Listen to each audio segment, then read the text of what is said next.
Welcome to Biggest Geekus. We're your hosts. I'm Randy. And I'm Joe. And I'm Patrick.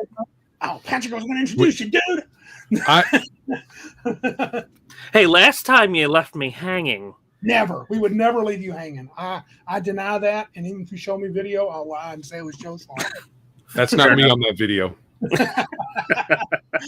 Oh, this is episode 99. Yes, you heard that right. One episode from 100 of our show. And the date's Tuesday, August 2nd, 2022. And you heard our wonderful pal here, Patrick Demo of Pointy Hat Games, is joining us. So this should be interesting. We got a handful of folks. Oh, John Slow. Bad storms here, so watch on the Roku. Okay. We're not going to break your Roku.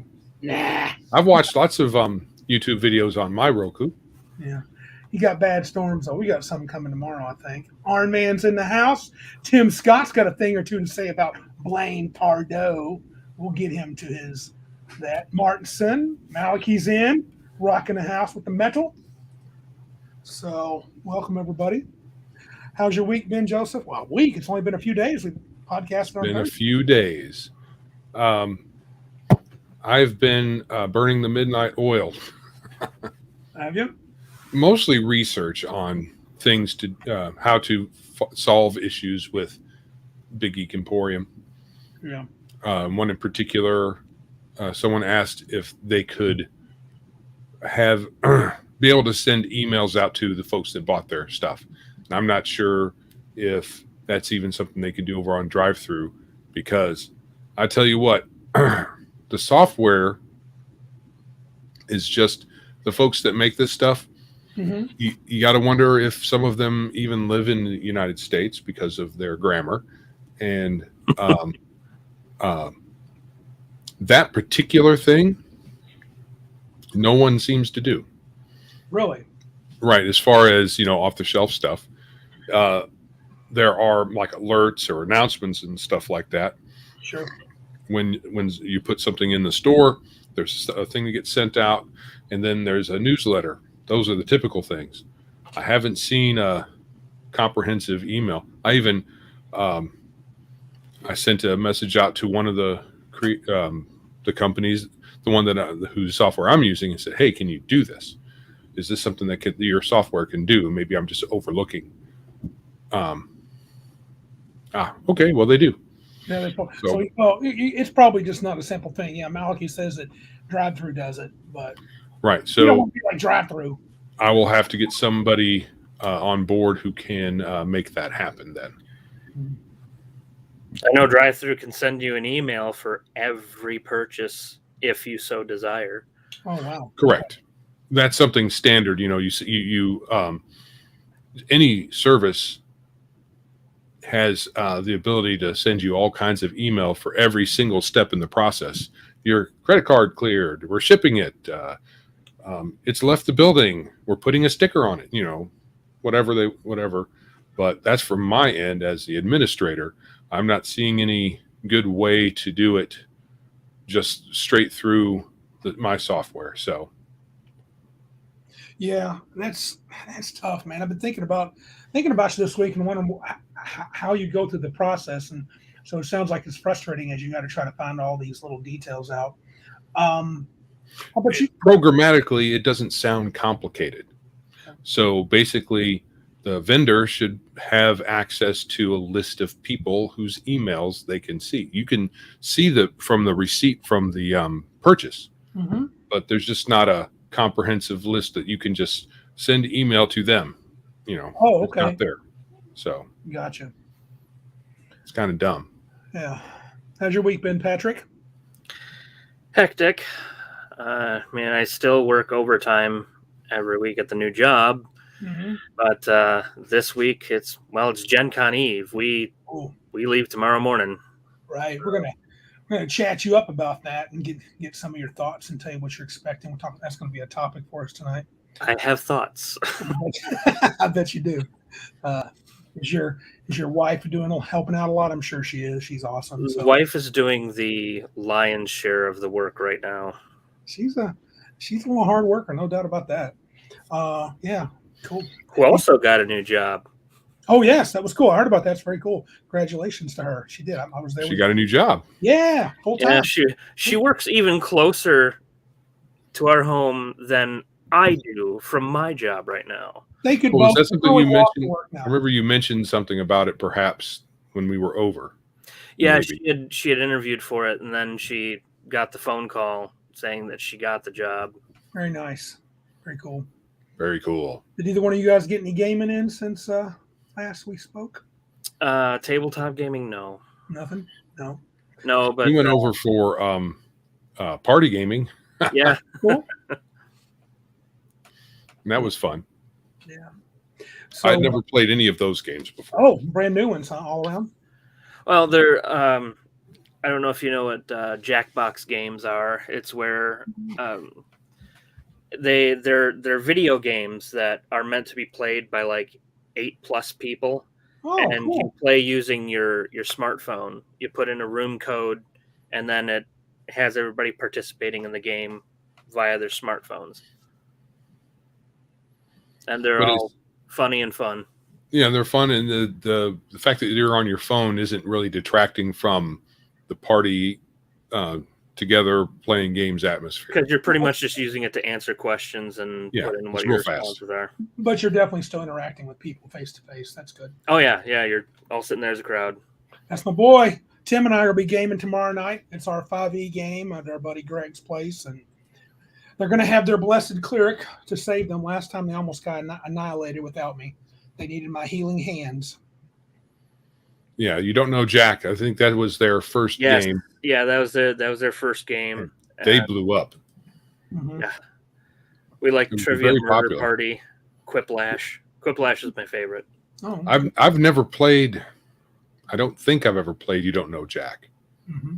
So yeah, cool.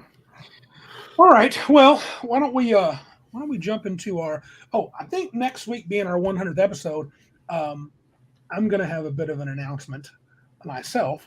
Joe knows about it, but I want to make it kind of official, and we'll talk about it then. Nothing massive, but I think pretty cool. Anyway, segment 1, we decided. Really, Joe suggested this, so I think Joe's been facing. Have you been facing some backlash on this safety tools discussion, or you just been noticing on Twitter people are bubbling up again about it? Because as I say, I'm I guess I'm a bit of a masochist, and continue to return to Twitter. Right. On Twitter, there's been this big, again, I mean, it cycles. Right. A big brouhaha, I guess you can call it that, that, about safety tools. And it started off with this lady saying, if you're the kind that doesn't have safety tools at your table, blah, blah, blah, blah, blah, the usual stuff, of course, istophobe types. Right. And that's okay. We don't want you at our table. Yeah. So I went ahead and I made some commentary, and then a lot of other people made some commentary, and I was telling Pat before we got on here that a guy who self-proclaims as an S&M or S&M guy, okay, was like, yeah, this safety tools crap for your game is dumb. Yeah, I was saying that safety tools, they seem to suggest that tabletop role-playing game is like a deviant sexual practice. We're going to go down to the dungeon and experience a special kind of pain. My safe word is apples. Yeah. So, I mean, we've talked about safety tools here before on our show.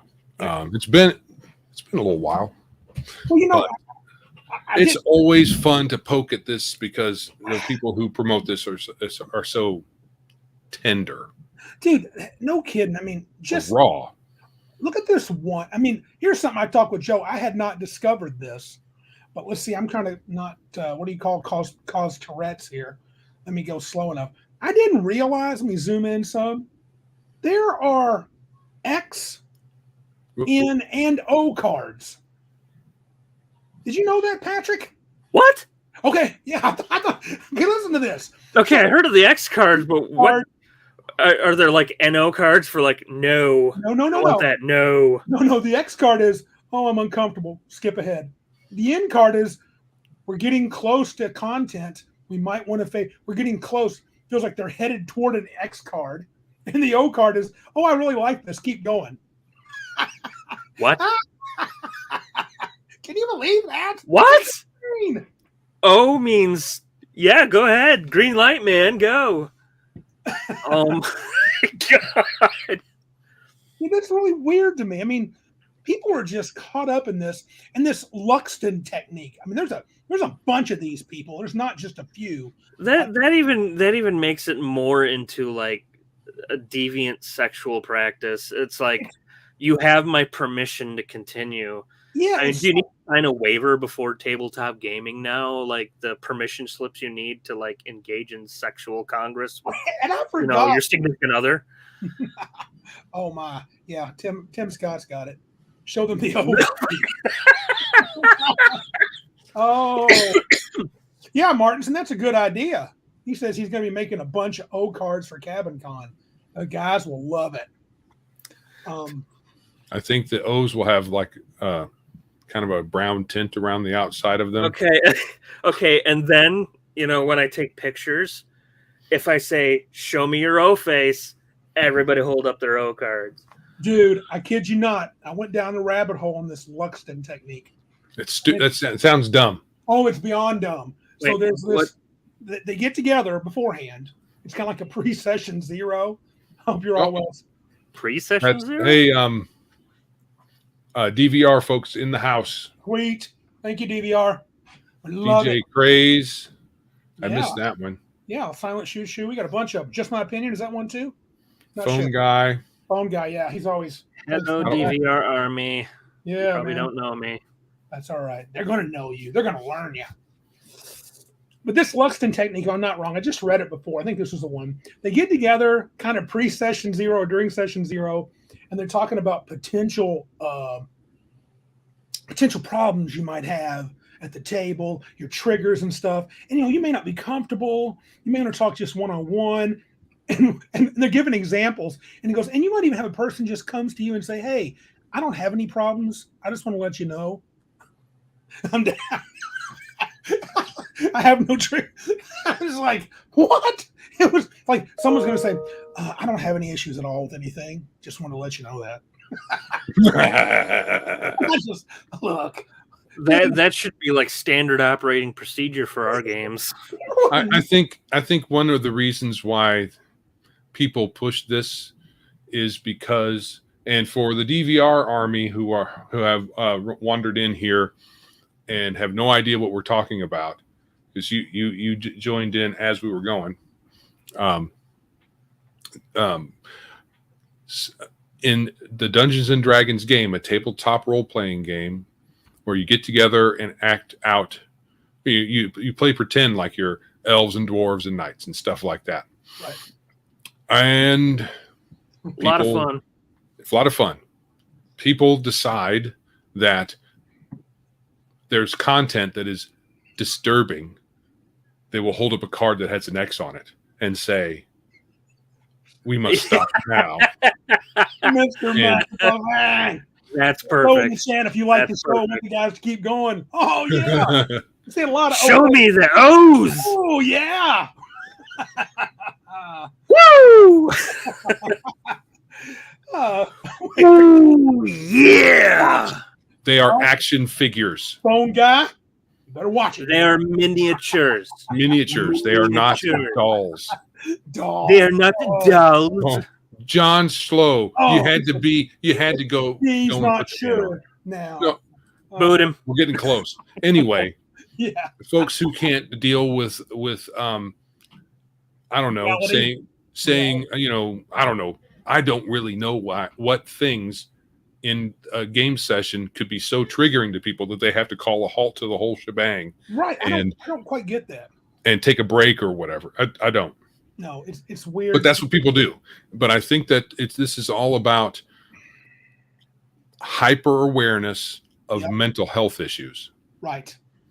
Right. And it's like, And- it's not our job to be your therapist. It's not my job to worry about your triggers. I mean, I get the idea that if you're a friend, and I am playing with this screen a little bit, I want to get to lines and bells in a second, but I get that if you're a friend, Patrick is perfect for this. Patrick, you are what? I am arachnophobe to the nth degree. Severely. The most afraid of spiders I've ever known in somebody. Ever met. And at Cabin Con, he had a situation where at a table was a spider. He leapt out. I know he must have made a DC 30 dexterity save because he was off that picnic table. You couldn't believe. But Patrick doesn't go, oh, if you talk about spiders, he doesn't spin into a little spiral and fold up into a fetal position. I own spider miniatures. Right. Now, I have accidentally scared the shit out of myself because of those miniatures before, because, painting them and, one of them is on the arm of the chair and it shifted. So I saw movement out of the corner of my eye and I looked down and there's spider miniatures. Martinson, I don't like all this doll talk. It triggers me so much. Oh, John Schlow explained himself. It's good. He didn't want to see our O faces. I can't say I blame him.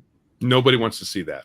No. But yeah, if you put a spider miniature out on the table, I'm not gonna freak out. And now if it moves, that's a different story. Right. But that's the whole point of our folks on our side of this argument, which shouldn't be an argument. That's our whole thing. It's all imaginary stuff. Right. We're playing elf games, as people will call it. Yeah.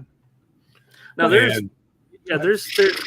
content that if you brought it in, I might find a little uncomfortable. Sure. I mean, that's the really, really off the wall stuff that crosses lines. I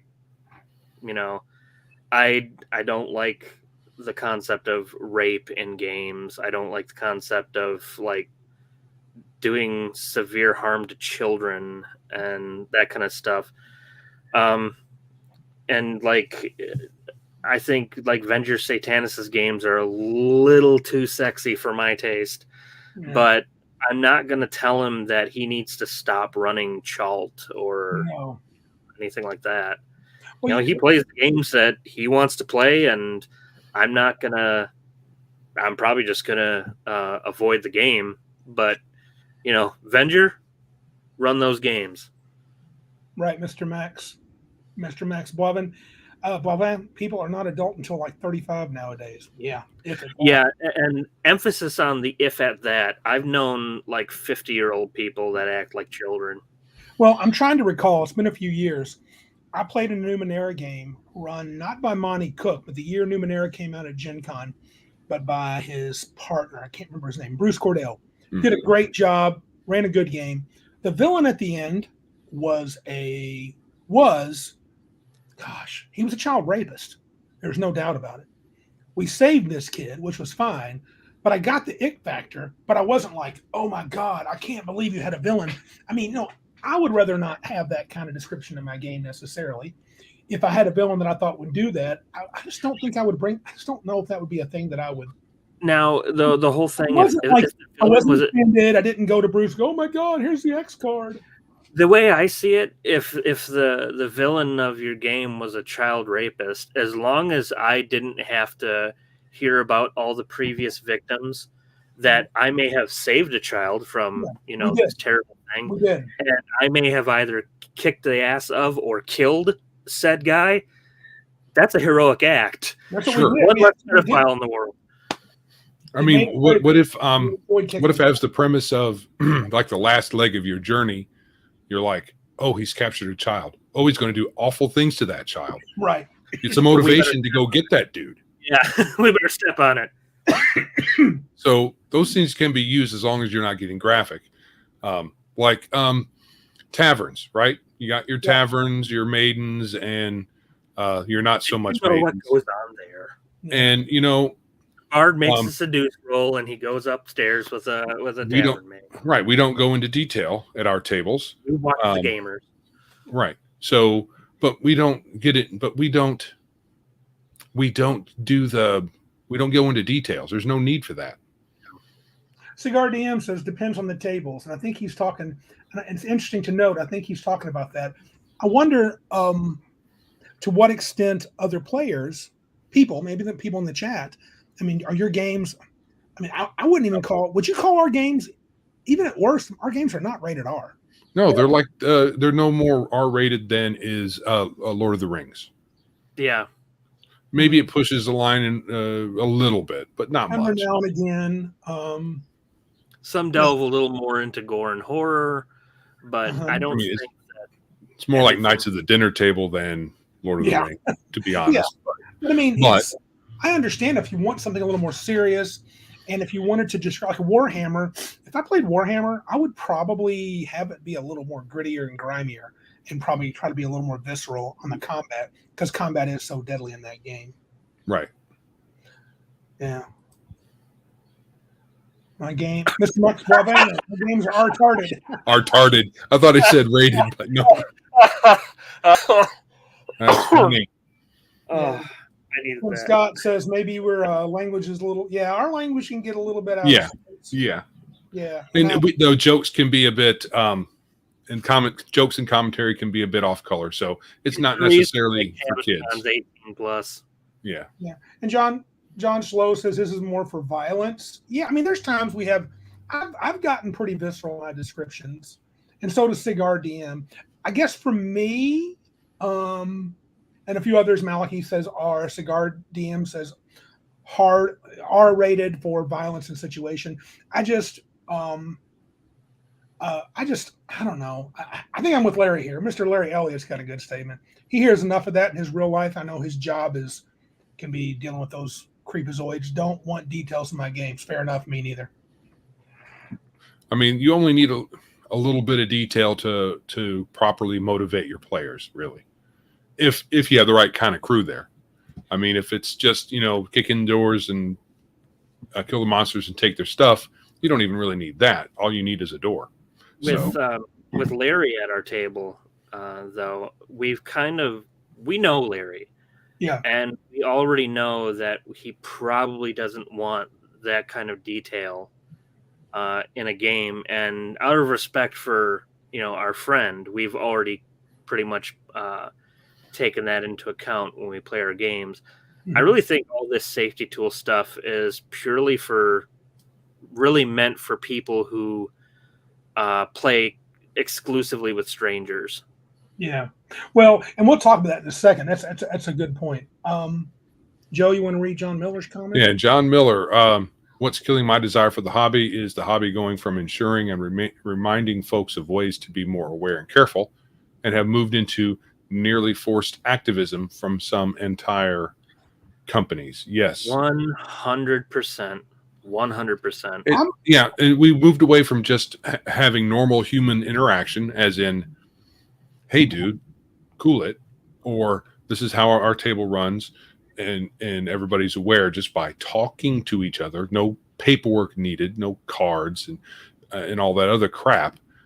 And if people go over the line, you say, hey, you're going over the line. We just talk, and then over time, you, like we talk about here, you curate your table. You know what? That's funny.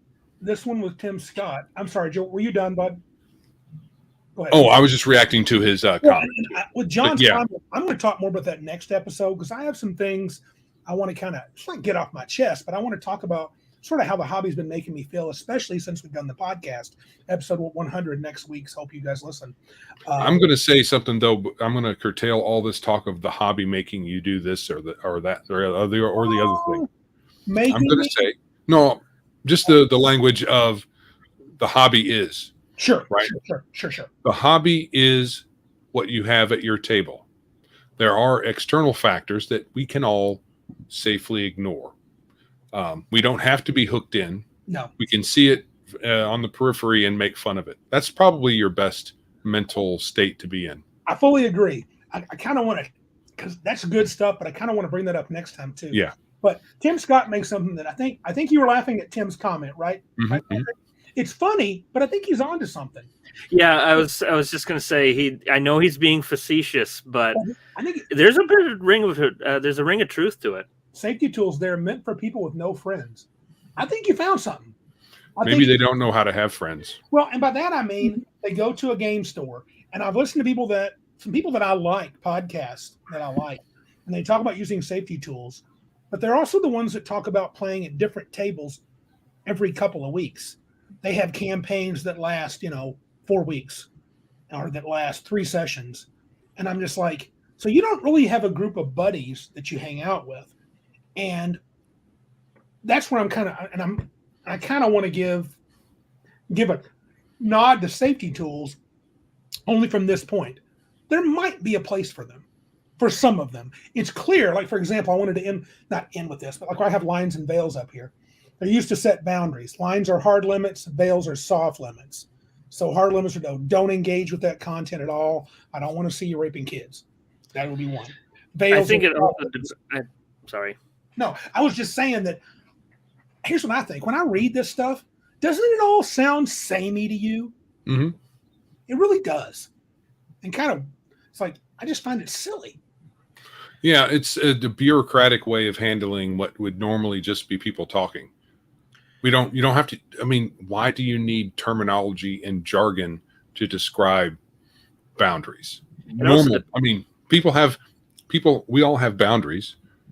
It's normal. It's healthy. And we should be able to recognize and respect boundaries. And that's what they're talking about, but they're just using other language. Yeah, it also depends on, what Tim means by friends, because friend is kind of a nebulous term. I can say I have friends online that that I'm very close with that I've never met before. I also have friends online who I only speak to. I consider them my friends, but we're not very close. Right. And then, some people, in real life that are acquaintances that you don't know very well. But as far as we're concerned, we're extremely blessed. Yes. We have a rather large circle of friends, and we all treat each other like family. Yeah. Yeah, you could. I mean, we talked about it, and Mr. Max, I want to ask him a question, Mr. Boban, because I kind of asked it. Maliki answered my question. Mr. Max said the average 5e campaign lasts 6 sessions. That's average. And then and he said yes, because it was a survey, and Maliki confirmed that was according to a WotC survey. 6 sessions? Wow. Yeah. Now, of course, Cigar DM's got the counter. He says he's gone for 2 years. He also runs professionally, so that's cool. But I mean, if you only run to 6 sessions, you are bouncing around. That's not a consistent group. I mean, I was in a Rollmaster campaign that lasted a few years, but if you take the Rollmaster like combat stuff and condense it, it might have been a 6-week, a 6-session campaign. Right. Right. Yeah, I think if and I'm assuming that those 6 sessions, people are jumping around trying to find new games, plus playing online, that encourages it. I feel like that would be a place where I could see at least a discussion, a session 0, to discuss the limitations. I still don't know if I would ask about, you want X cards or O cards or N cards? It's a good way to curate a crowd. Yeah. So you wait for someone to bring that up, and you click X on their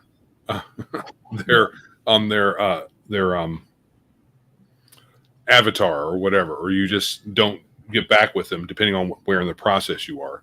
But I don't want to be that DM that has the X, N, and O cards for his players, because you're going through a descriptor and then all of a sudden you're like watching everybody's O cards, and then it's like somebody flips up an N card and it's like, up. Which one was it? Yeah. What word did I say that offended somebody? Right. There are lots of tables. There are lots of virtual tables out there that want to use those things. So it's best for us that don't want to use them to keep our eyes open. You can do it one of 2 ways. You can say if you're playing online, or maybe you put up a card in a game store, no safety tools. I don't even like that word anymore. Yeah. So I don't either, but that's the language they understand. So the word virtual.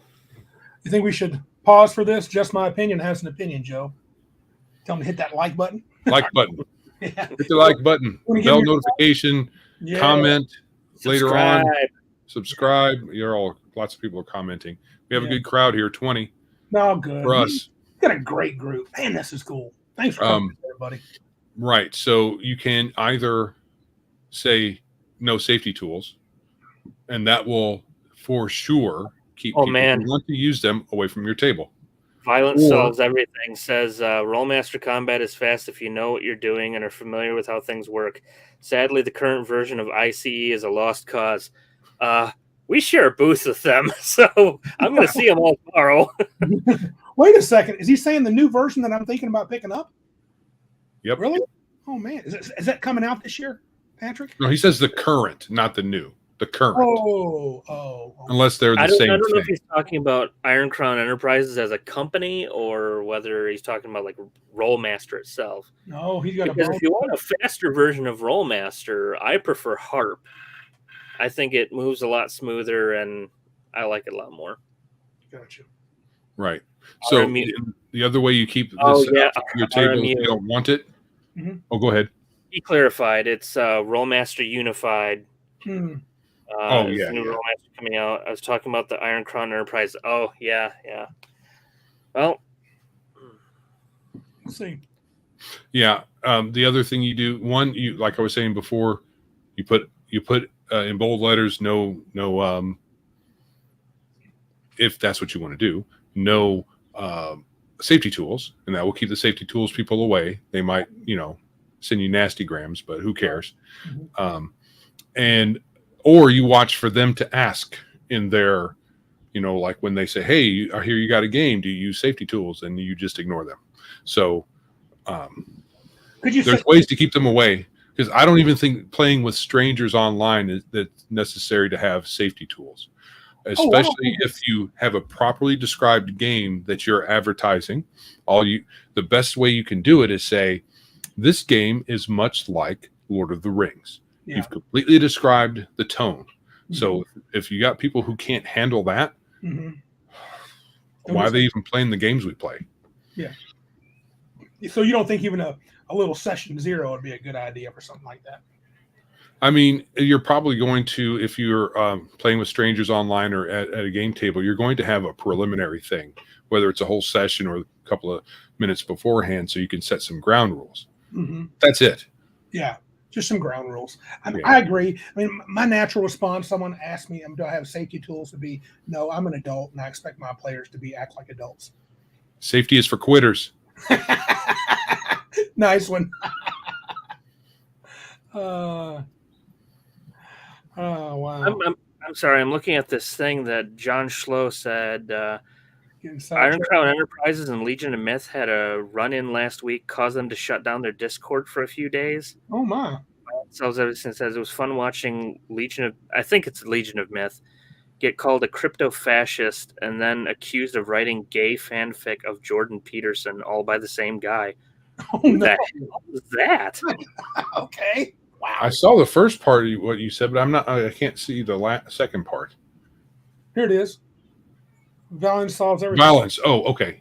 Okay. It's fun watching Legion of Myth get called a crypto fascist. It's just another way of saying fascist, but there's no outward signs. Crypto, secret. It's the adjective that adds that little personal social justice warrior touch. Right. How weak. And anybody from that point of view who even says, "Hey, Jordan Peterson had a point." You're they're still so stupid. Oh, John was called one. John Schlow was called one. Wow. Weak. Oh, I bet I know what the question was. What? How long have you been beating your wife? Yeah. Yeah, I mean, how long are you going to take to put out Rollmaster Unified? Mr. Max Boivans, he says, LOL, one thing crypto fascists always do is write gay porn of Jordan. Oh, sure. And he's not even a fan of Jordan, but dude, he knows that's ridiculous. So I mean, here's the question I have. Yeah. Was it an actual representative of Iron Crown? Because that sounds really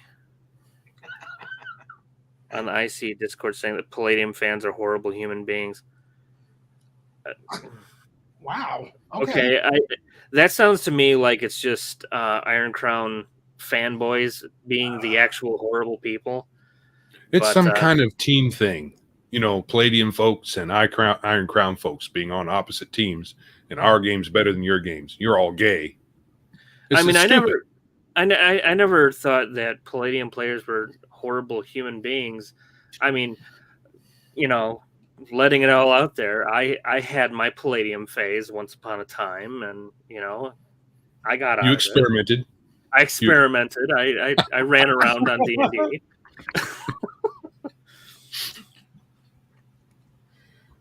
And it was strange because our Palladium phase was through high school.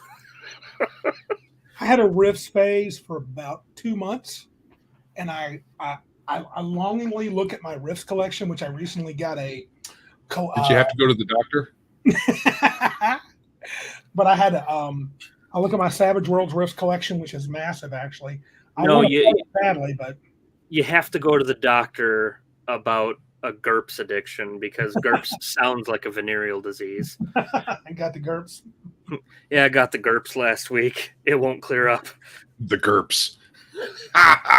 So That's hilarious. I have a question. Let's try to be. Let's obviously we're kind of. Are we implying these people that want safety tools? I think they kind of have. I think they do have mental. There's some weakness to them. There's some weakness. Some of it is endemic to our current culture. So especially if they're younger folk, they haven't really. As I don't really want to say society has failed them, because when they become adults, it's their own responsibility to look after themselves. Right. I think fear created safety tools. Fear. Right. Well, we live in a very fearful society because fending for yourself.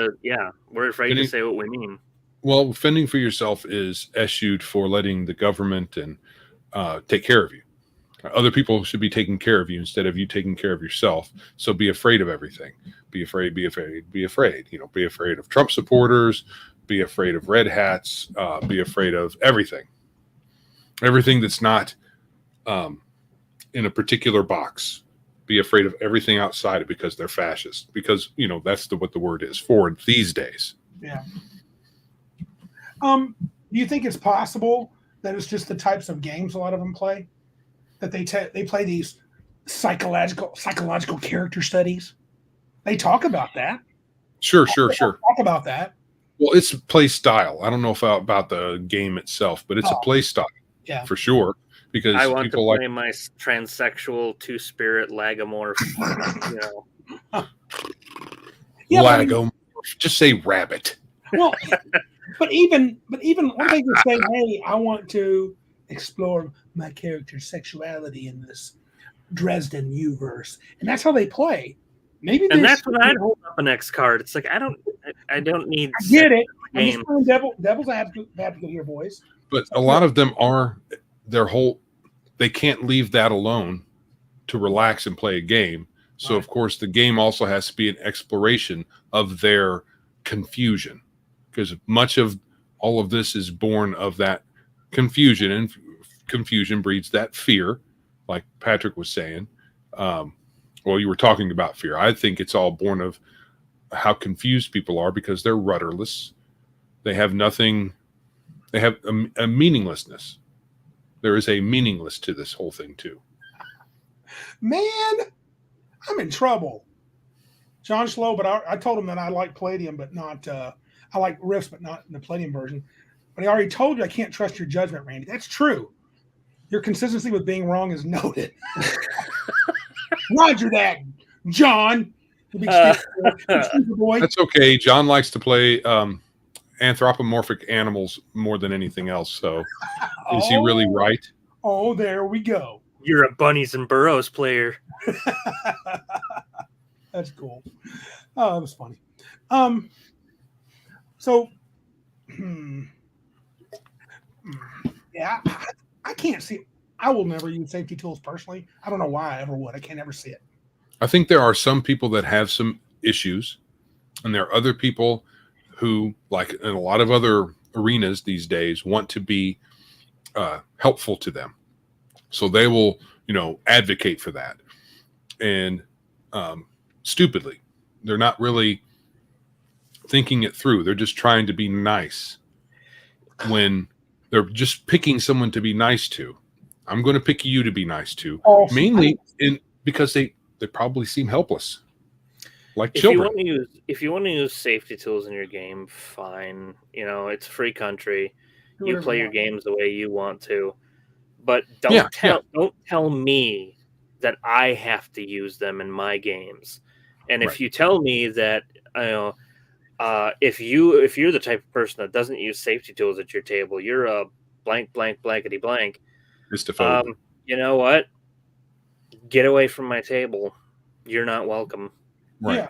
Yeah. If you're going to call somebody, and you know what? There's nothing I can say or do that's going to change your mind. You're going to think I'm a Nazi. Right. So the good thing is I think anyone who brings this up for their table, it's a clear signal to those who want to use them to go that way, and for those of us who don't, to go a different way. And when we signal, safety tools don't go around here, then that will set a clear boundary for those who want to use them. Mm-hmm. But, you're going to have people who, I've never seen anybody try to push into a game. No. And then demand a particular play style. But I know it's happened because people have described it. I've just never witnessed it or had it happen to me. I don't know how I'd react. I would just be flabbergasted. Yeah. I think the point is, if you're going to say safety tools have a place, it's for the people who want to use them. But I don't think it's a universal should use type thing. And I'm not going to say it's a universal shouldn't, because some people want them. So who am I to say they can't? Whatever. Right. Do what you want. I just know. You know what? I think this. You found it. Good job, Silent Shoo. Money. Play with like-minded people. Bingo. That's not good enough for some folks, but it's good enough for us here. It absolutely is. Yep. On our side of the fence, playing with like-minded people is what we want to do. And people on the other side of the fence say we're gatekeeping because we do that. It's weird. Yeah. But by forcing us to use their safety tools, lest we be excised from the hobby entirely, isn't that gatekeeping? Or is it gatekeeping when we do it? Yeah. Yeah, this is interesting. Mr. John makes a good point here. John Schlow says, "Nope, I run the same at home, in the barracks, and at a store. I run my game." And I think that's okay too. I think that's why you do it. I think. And how about this? Well, Avengers had that issue. What if the game store owner says, "You gotta lay things out a certain way, and I don't want to hear complaints"? He was saying earlier that he doesn't use a safety harness while he's like roofing. Yeah, that was Mr. BA. I called Max Bovin. I told he was a total toxic BA man. He was awesome.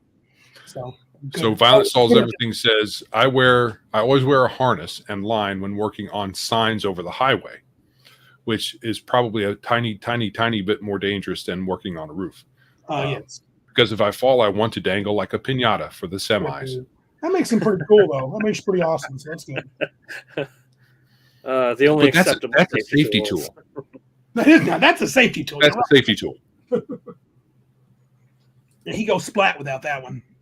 Yeah, I don't know. It's just if you dangle like a piñata for the semis and you don't have like a special harness to keep you on there, a semi coming by is probably going to kill you. If you don't have a safety tool and you run into something that scares you in a game, you're not going to die at the end of the session. No. You'll be able to go home and cry about it. Yeah. Look, it's hard to feel sympathy for people that are that. Honestly, if you're that worried about a game, why are you playing the game?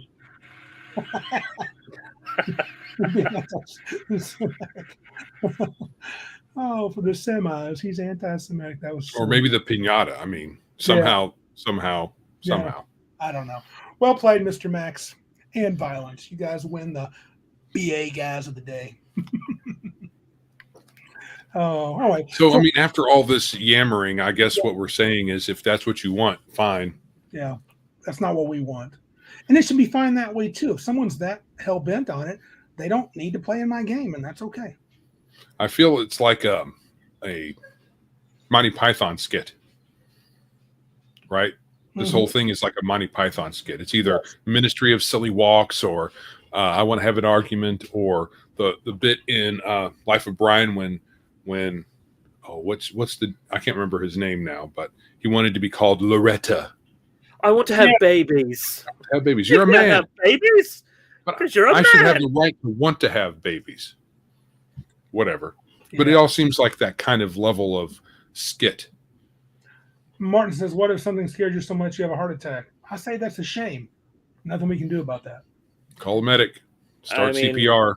There's no. That's I've been awful frightened by spiders up at CabinCon before. Right. I haven't had heart failure yet. I don't know that. That's not a challenge for anybody going up to CabinCon. No, I don't know that you can cause that kind of shock in a game. Like, you're dead. I mean, I don't think so. Mr. Slow John would beg to differ. In fact, I believe he's gone. My imagination is so powerful, I can kill myself with fear. Here, let me show you. Dot. That's good.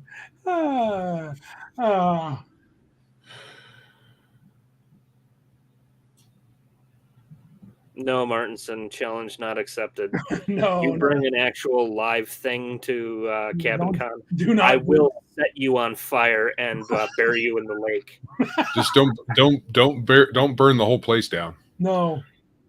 Right. There is a video on YouTube where some dude does that, and I'm like, that's a nut punch waiting to happen, at the least. Oh yeah, for sure. I mean, it's. If Pat's not at the table and you do that, that's one thing. Right. But if Pat's at the table and you do that, and you know Pat, then nut punch you deserve. Cigar DM's in an interesting situation because he's professional GM, gets paid. If I did pay, so damn if I do, damn if I don't. Completely agree with what you guys are saying, though. Yeah, you might have to give in a little bit. I mean, if you got, 6 terrified younglings playing at your 5e table, you may not be able to have blood. I know somebody though. At that point, a safety tool is just like an occupational hazard if you're a professional DM who DMs for strangers. Unless you want to draw a line.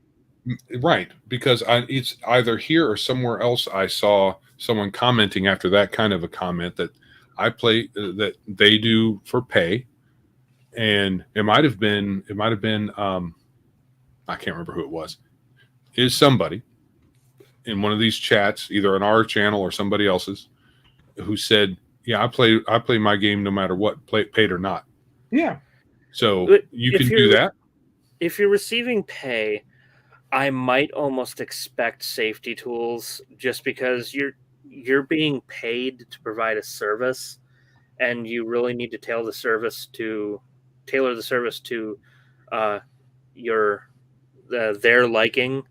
So I think that's just part of the business of being a professional DM. It might be, but if you lay down, this is how the game goes. Yeah. And you still get takers who still pay you, then maybe you don't need to. Yeah, then all bets are off. Yeah. So I think that if you're a paid DM and you want to just go with the flow of the players, that's one way of doing it. And then another way of doing it is it's my way of the highway. Still, you knew what you were getting into when you signed up. Yeah, Legion of Myth. Service is my service. They're paying me for my game and not theirs. That's a way to do it. Oh my God, Tim, I missed that game, and I'm glad I did. Oh my goodness. What's that? Tim Scott ran a game, a DCC, had spiders planning. Well, at our group, which we totally owned that X-Crawl, they didn't get to do any humping. But that was the plan. I don't know that humping does that. I think that's something else that makes driders other than humping. Yeah. I believe. Yeah. But I- just the concept does turn my stomach. As it should. Mm-hmm. Yeah. We had a bit of a... Like, oh, where them spiders? I got some fireballs for you. Did I freeze or anything? I don't think so. No. So we just had a kind of a flicker in our power. Cigar DM, when you're running for adults, yes, but there's been several times where I have the old as being a 16-year-old and the youngest is 13. Well, yeah, you may have to control yourself. Yeah. Sure. I mean, Yeah. I don't know if you have to have safety tools, but I mean, I would expect if I let my 13-year-old play in your game, Cigar DM, you are not dropping the F-bomb every other minute, and you're not having lewd sexual stuff. That's what I would expect. Yeah, that's a big difference there. That's because as a parent, he wouldn't play if that was the case. I wouldn't be like you. Game ratings. You know, this is going to be a PG game. This is going to be a rated R game. Yeah, and if you say, "Hey, Randy, in my games, we drop the F-bomb. We're adults here. 13-year-olds can play, but they got to be ready to handle it." And I'm like, "Okay, my player's not playing. I mean, my son or daughter's not playing, and that's fine. I hold nothing against them." I'm going to interject here. Yeah. I'm sorry. Oh. My lights flickered again. So just on the off chance that I disappear, it's probably because of a power outage. Yes. And I'm going to blame Max for that because he mentioned it online. Yeah, he did. It's his fault. So that it's kind of like, electricity, right? That's how it works between the two states. Yeah. All the way down in Alabama and up here in Michigan. Yeah. Oh, yeah. And I do too, Mr. Tim. Yeah, I agree. I mean, I think you need to lay it out. Legacy, glad you made it. Legacy, you should set expectations at the start of the game. Sure. Yeah. I think that's reasonable for any game. Oh, he did it, Joe. I'm sorry. Don't do that. I'm going to. Shut it again. I dare you. I just... What would be fun is if we saw each other's cursors when we were selecting a chat thing to place, and that we had to, like, the cursors had to fight each other. That would be fun. Right. Oh, and like you get a wizard with a staff, and I would get a fighter with a sword. We had a big fight. That'd be cool. Yeah, I'd be a dragon with a breath weapon that would just incinerate you. Yeah. Unfair. Safe word, please. Come on, character. Safety phrase. Yeah. Oh. Yeah, but in general, I'm out on safety tools, but do what you want at your table. I think professional DMs, I imagine Cigar can get more players by discussing that with the group to find out where they're at. I imagine Max, if he were to do it, if he just said my way or the highway, he would probably get less groups, but maybe not. Some folks like that, Well, you can set the tone of your game without setting it real harshly. You can, when you post your game up wherever you post it up, you say, "This is the game." Yes. And then you can say it in a way that's not off-putting. Although, being assertive is off-putting to certain people, no matter what. Are you normally this assertive as a dungeon master? Because I'm not sure if I can play at your table.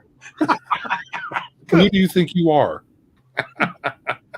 Telling me the rules. Group consensus. You don't get to run everything. I got news for you. Yes, I do. Yeah. The whole. And the first thing that you're going to experience is the death of your character. So roll up a second one. Yeah. Or don't. Or don't. Better yet. Yeah. Good point. Hit the road, dude. I do want to bring safety tools back in Patrick's discussion of Gencon, but have we beat this? Yeah. If safety tools could, they would have held up the X card long ago. Yeah, I think so too. All right. Well, let's move on. You wanna convince them? You want to tell them what to do? Tell them how to do it. I'm going to tell you what to do right now. If you haven't already, subscribe, hit the like button, comment, bell notifications, do all those things that will maybe trigger the algorithm. It's kind of hard to tell these days because they like to fiddle with that thing. And you might want to recheck whether or not you're subscribed. Let's keep going. We got the O card played. Oh, Mr. Max brought it in too. Well, man, sweet. And I know. I don't know if it's happening with us, but it is happening with other YouTubers when you are subscribed and suddenly you are not. What? You somehow get unsubscribed. I've been Who knows? unsubscribed to a few people I normally follow. So. Right. So After make sure you check that. After Say that Big again? After Big Geek Emporium conquers drive-through, are we going to have to conquer YouTube next? Something like that. Yeah. We're coming for you. Talking smack. I think the one is much easier than the other. I don't think either one of them is easy, but hey, let's go. Well, neither one of them is easy, but there is one that is easier than the other. Two old guys. One is just a drain. The other one's a tech wizard. The other guy's just ain't doing nothing, which I'm not actually doing nothing, but it seems like it. Hopefully, maybe I can give you guys some content. Do it, baby, because I'm going to bring some in. I'm talking about that next time. You might want to leave that content on OnlyFans, dude. Oh, come on. They're going to watch me roll dice. I'll Right, be your so- DM for the evening. All right. So shall we move on to the next topic, which will be kind of opposite of this? It will be the opposite. And this comes from King. The squirrel has arrived. The squirrel? Squirrel. Oh, yes. Hello, squirrel. Oh, thank you. Squirrel wife. Thank you very much. It was boring, so I put sugar on it. What did you get? Popcorn. With I sugar. like some popcorn. She put sugar on the popcorn. Would you mind bringing some over, squirrel, to me? Well, I guess it wouldn't be any much different than caramel popcorn. I guess. Oh, Okay. We're going to talk about that tonight, Max. Catalyst Game Labs and their stupidity. Yeah. I don't know a whole lot about them, but we're going to get to that. First Shadowrun Sixth World, and now this. I can tell you this. We got some folks in the chat. I know Mr. Tim Scott will have a lot to say about that. When we get to it. You might want to throw an X card up when he gets started. Mm-hmm. All right. So Yeah, go ahead, Joe. Go next topic is staying positive. We have been a bit negative of late, ahead. Maybe a little. and actually, it's actually good to talk about being positive, having a good mindset instead of being negative. So I think at the very end of King Waspinator's rant last week or last Thursday or Wednesday, not his newest one, but a rant that we kind of disagree with his take on the D&D movie. This is his take on how D&D should be taught. Oh, Cigar is saying X.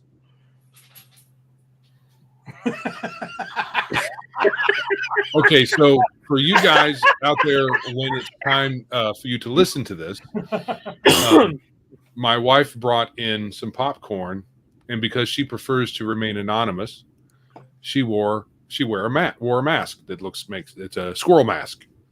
Mm-hmm. So that destroys all criticism for Max being a furry. Apparently. I'm not sure how, but apparently it does. All right. Anyway, so staying positive. In King Waspinator's video, at the end, he's like, why can't we have positive stuff? And it really struck me. It's like, I do feel like just the act of, this is a little bit next week too, just the act of being a YouTube guy now, even as tiny as we are, a little corner of YouTubeville we are, I do find myself looking for negative stuff as I write the outlines. I'm like, we need something juicy to get mad about. But I find we don't have to be mad. We criticizing something for being silly or whatever, like the safety tools, isn't being negative necessarily. I mean, in a way it is, but it's not in some things deserve criticism, and that's fine. But being positive, so I think with respect to safety tools, we can say they're silly. We shouldn't use them. However, to be positive, you could say we should just learn to be friends and treat each other with respect and decency, and look for and respect the boundaries that are obvious if you keep your eyes open. That kind of thing, without making it a bureaucratic act to do gaming, like with X cards and paperwork, the survey crap. All of that is weird. But normal human interaction is what we need instead. So that's the positive. Yeah, and I think it's hard when the things that come up just grate at you so much. You have to at least, well, you need to have a discussion. Iron Man says, and he said this last week too. Iron Man, let me know if I'm misquoting you. He really liked that topic. So the Terras discussion was perfect. RPG, positive, gameplay related. Yeah, I I kind of feel like, and this leads into next week too, I want to have more of that, but I don't know to what extent. And Patrick, you as a guy that listens to other podcasts too, what is your opinion on an RPG podcast like this or YouTube thing? Would you like to see more game content discussion, like really dig into the nuts and bolts of D&D, or has it already been done? I think I'd like to see more content that doesn't involve like the ego of the particular YouTuber that's providing the content, like Professor Dungeon Master, for example. I used to like some of his stuff, but then he kind of like crawled up his own ass and threw all of his players under the bus, became an elitist snob, and I don't know. I kind of like watching game content that's like, top 10 things I love watching my players do, or top 10 crazy stories about gaming. But a lot of these things, these are the 10 things that your DM should not be doing, or these are the 10 qualities about players that all DMs hate. Right. It's like, you know what, I know what I like and I know what I don't like. I don't need to be told about that. But good. After a while, we start watching some things that just, we tend to watch misery. Yeah. And it's not just for like gaming podcasts, it's for everything. What gets clicks? Yeah. All of the bad news, all of the horrible shit. The ranting. Ranting. Ranting is big.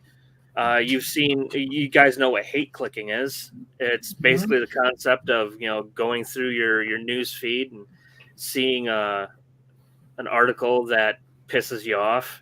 You just look at the title and it makes you angry, and all of a sudden it's like, oh, I've got to read this to see what they said that I don't agree with. And it's like, congratulations, you just gave them a click and a fraction of a cent. It's funny. I have a hard time listening to the other side, but I'm very quick to listen, especially with comics, to listen to something like Nerdrotic or Eric July, or even to much lesser extent Clownfish TV, who they're nice but weird. I don't know. Or Max. Max is a good rant. He's a good ranter, but that's kind of his thing, dude. He's chosen that that hill to kind of die on. At least he comes off that way to a lot of people. But I mean, I mostly agree with him, so it doesn't bother me. But I do wonder how we could be more. I guess it's hard to be positive if you say. To be fair, if you have people that are kind of at war with one another, it's kind of hard to avoid having to do that, because some people might be pressured to kind of like defend themselves. Like, if you don't allow people of this persuasion into a game, you're a Istaphobic, fascist, Nazi sympathizer, skinhead, or whatever other adjectives they want to attach to you. And sometimes like, no, I'm not any of those things. I just don't agree with your method of play and don't wish it to be forced upon me.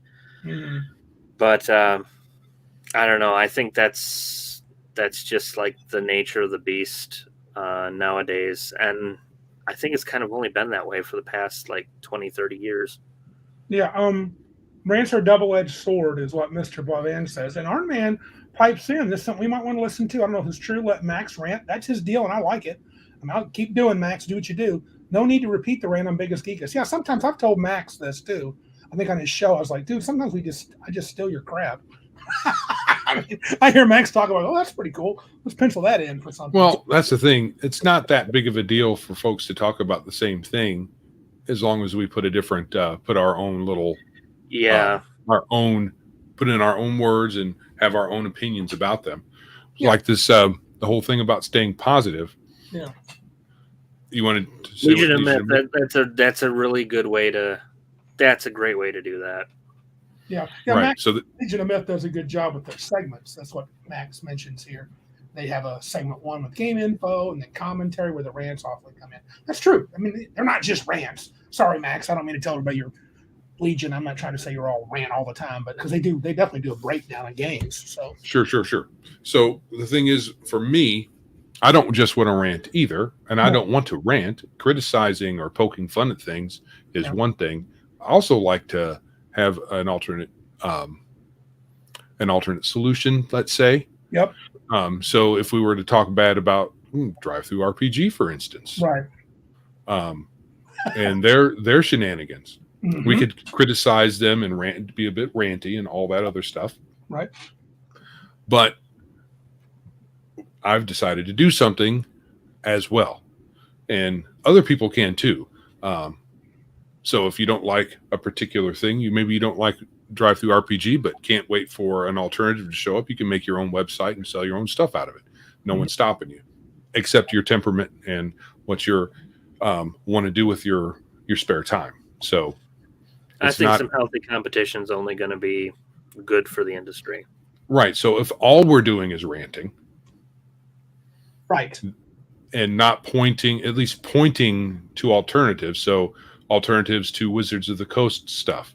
So, or alternatives to Paizo, let's say, or to Evil Hat, or any of the other companies that are all in with the current progressive dogma that we oppose, only from the point of view of keeping it out of the, away from the game. Make your game. I don't care. Evil Hat can be as progressive as anybody, as long as if they had good games and they didn't really shove that stuff down your throat. Who would care?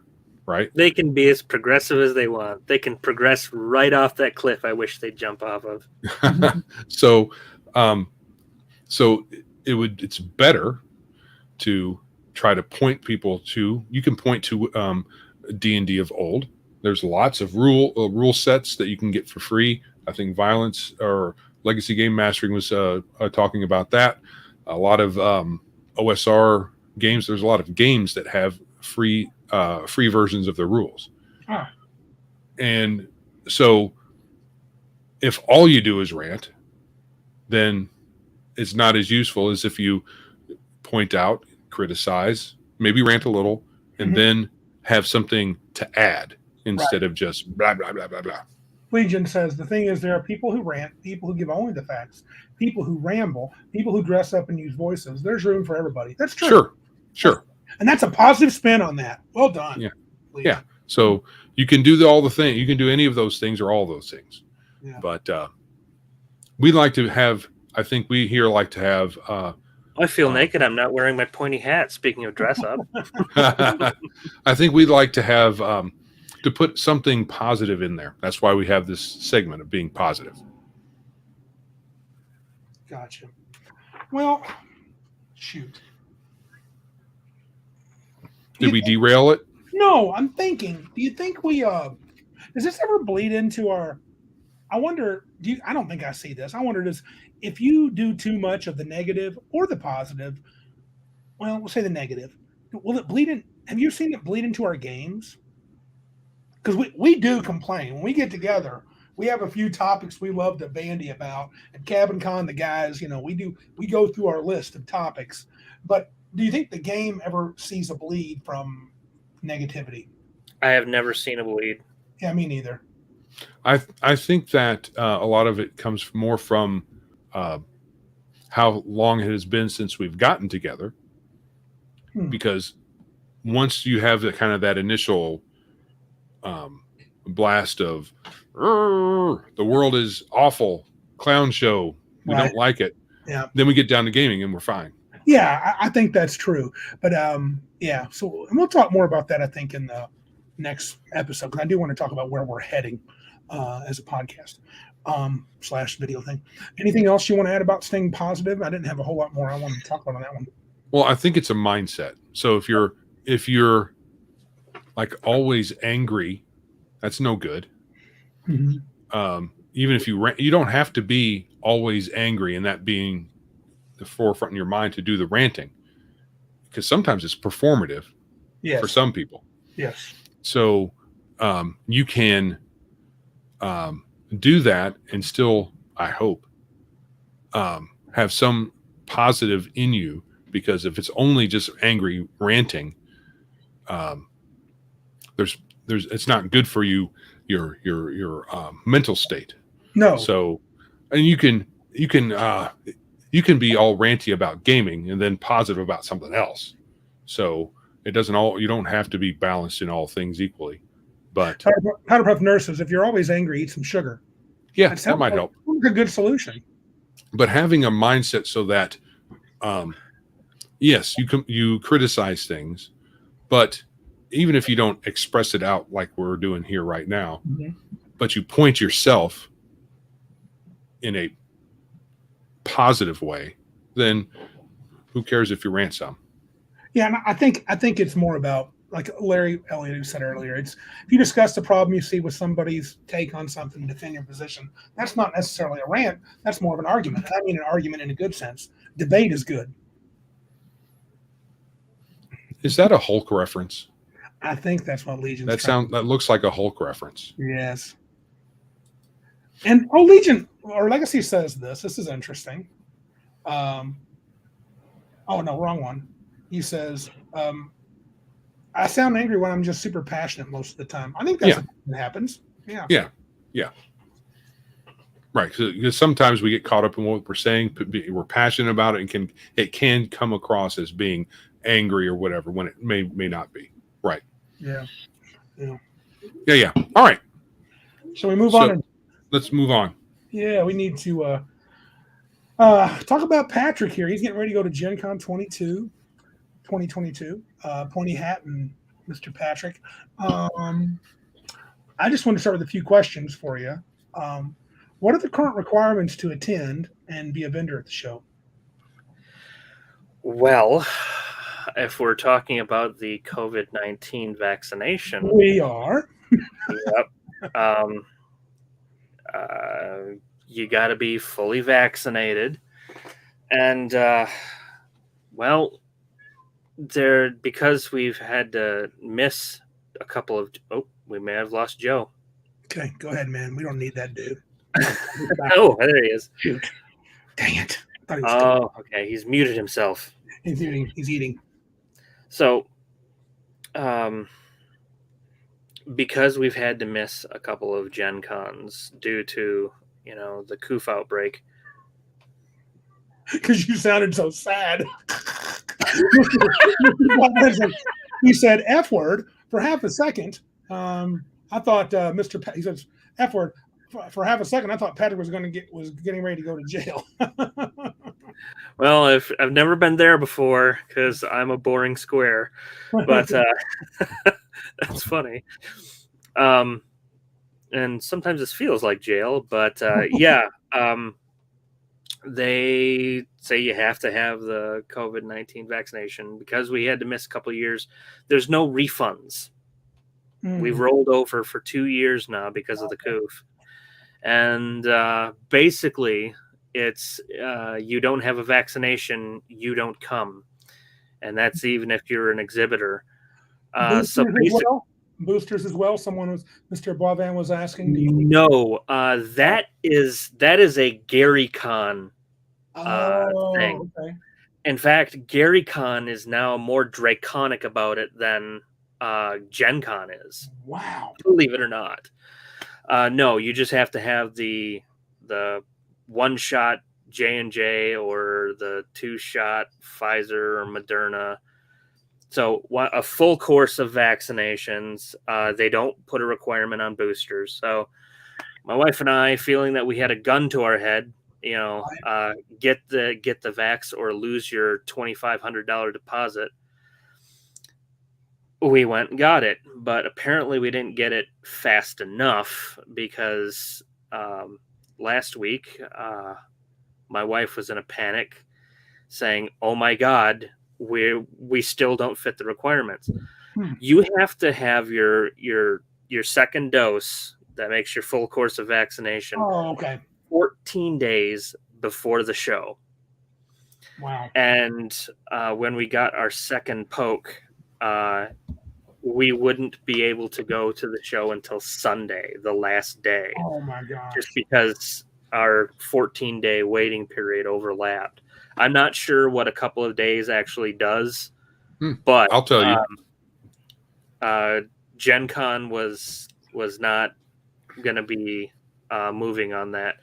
However, they did say if we went and got a COVID test as of like yesterday, that's not one of the at-home things, and that we actually have a printout from a testing center that has a negative test result, they'll waive that 14-day requirement. Yeah, so our man's right. Gen Con's being vaccine Nazis. Yes, and Gary Con even more so, because Eric Tenkar just mentioned that they require all of your boosters, which we're up to what, 3 now? Holy crap! They really want people to have multiple heads or something. Yeah, my poor misguided leftist sister. She's currently very angry because her doctor will not let her get the monkeypox vaccine because the doctor says you don't need it, sweetie. She has no chance of getting it, right? It's for gay men, correct? Well, considering no, that's not true. No. If you listen to the news, they say men having sex with men. They never say gay men. Oh, my bad. So it's for gay men then, right? Well, I mean, that's for some reason they have to use that phrase, men who have sex with men, instead of just saying gay men. Yeah. My sister is neither a man nor, well, at least not dating, I don't think. But she has like 0 chance of getting it unless she's like swapping fluids with somebody else. So I think she's in 0 danger of getting the monkeypox vaccine. Yeah. Initially, they were saying gay and bisexual men. Actually, the emphasis was on bisexual men. Pause. Hold on. I want to agree with Cal. Okay, you may continue. No one likes Joe. Where did that come from? I think it was a mistake. My bad. Go ahead. Oh, he's talking about Joe Biden. That's who he's talking about. Yeah. Let's make him think that, Cal. Yeah. Right, 14 days, because they know the first 14 days your immune system is trash after you take one of those vaccines. So you guys have done all that. You've jumped through those hoops.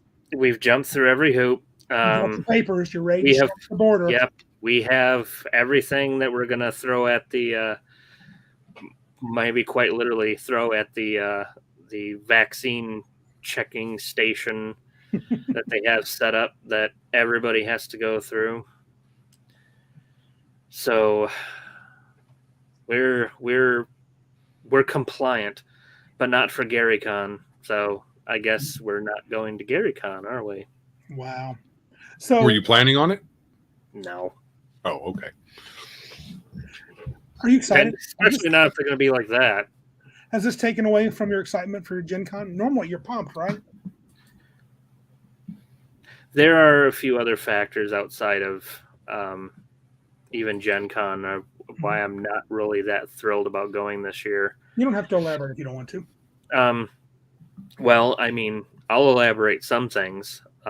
One is just how they've strangled attendance with, the whole mask mandates thing. I don't know if that's for all I know is they're going to continue doing that forever. And if they are going to continue doing that forever, I have no desire to go anymore. Oh my. Already we have to wear a mask the entire time we're there. Oh, you got to be masked too. We got to be masked too. You got to be masked the whole time you're there? Yes. Wow. I used to do adult fuck. Any Gen Con spaces, you have to be masked. Yeah, because they are stupid. Vaccinated. I'm going to be inside of a puppet box for most of the time there, and I have to be masked inside that curtained and covered box. How can they tell? They couldn't, but I wouldn't. Some guy's gonna come like, I'm from Gencon Ops. I need to see you're wearing your mask there. Do they really do that? Are they really going to? Have they done that in the past? Well, Gencon Ops has in the past bothered us about how tall our signs are. One particular sign Nazi came by and said, "Hey, you're supposed to have those under 8 feet." And like, it is under 8 feet. It's 7'10". He says, "Well, if I stick my arm up here, that's about 8 feet." It's like, listen, short stuff. I think you overestimate how tall you are. So, the third time he came by, it's like, get the tape measure. We have got to put this to rest, because he was like threatening to, throw us out and crap.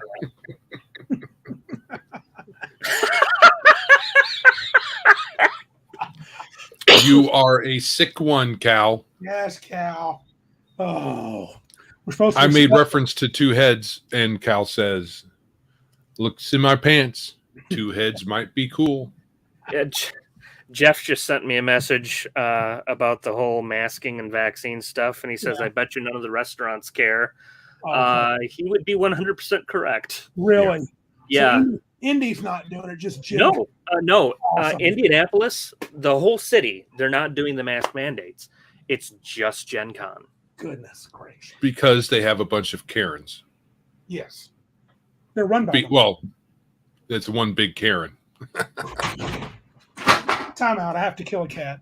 Okay. Continue. Yeah. When I was delivering mail today, I was reminded of one of the things that I'm happy I'm not in adult foster care anymore. One of them is the pay, which sucked. 2 is I'm so happy I didn't have to work in a foster home during COVID, because you would for 8 hours you would have to have a mask on or more. And sometimes you get stuck for doubles. It happened to me a lot. And wearing a mask for that long, they're still doing it. I delivered to one today. Must wear a mask at all times inside this building. No, not the dentists aren't even doing it anymore. They were some of the worst. They held on for the longest. The dental clinics and the psychological, the psych clinics, they held on to the mask thing for the longest. Yeah. Another trepidation I have about going to Gen Con this year is have not been able to put anything out in like the past 2 years. Right. Now, some people will say, well, there's Kickstarters running all the time. It's like, yeah, and all of these Kickstarters are running into the problem that they severely underestimated how much shipping has gone up. Yeah. A Kickstarter that would cost you like $10,000 to do a print run of needs to up that to like $30,000, because the cost of shipping containers from China has gone up like 1,000%. Well, all of that stuff should push the folks here in the United States to get people to print here in the United States and keep all of that container nonsense. I mean, especially paper, because they have to seal it really good because it's going across the ocean. I mean, it shouldn't be that hard. I also go ahead. I've also recently kind of shifted focus. Instead of making like board games, I'm going to print on demand stuff where I don't have any overhead to have a print run, have to worry about distribution and stuff. So light assembly, you print it out. And being able to print stuff out like, hey, I can get 500 copies of a book for $1,500 and, just sell them myself. So Well, that's when we run our con, you won't have to wear a mask. Yes. sold.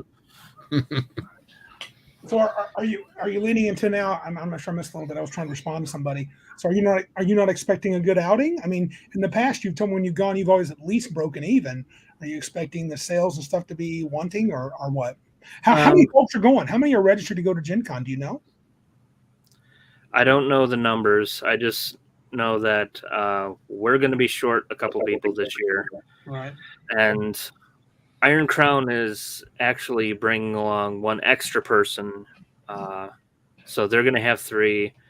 And then for us, it's just going to be me, my wife, and Alejandro. You don't sound excited. Is that correct?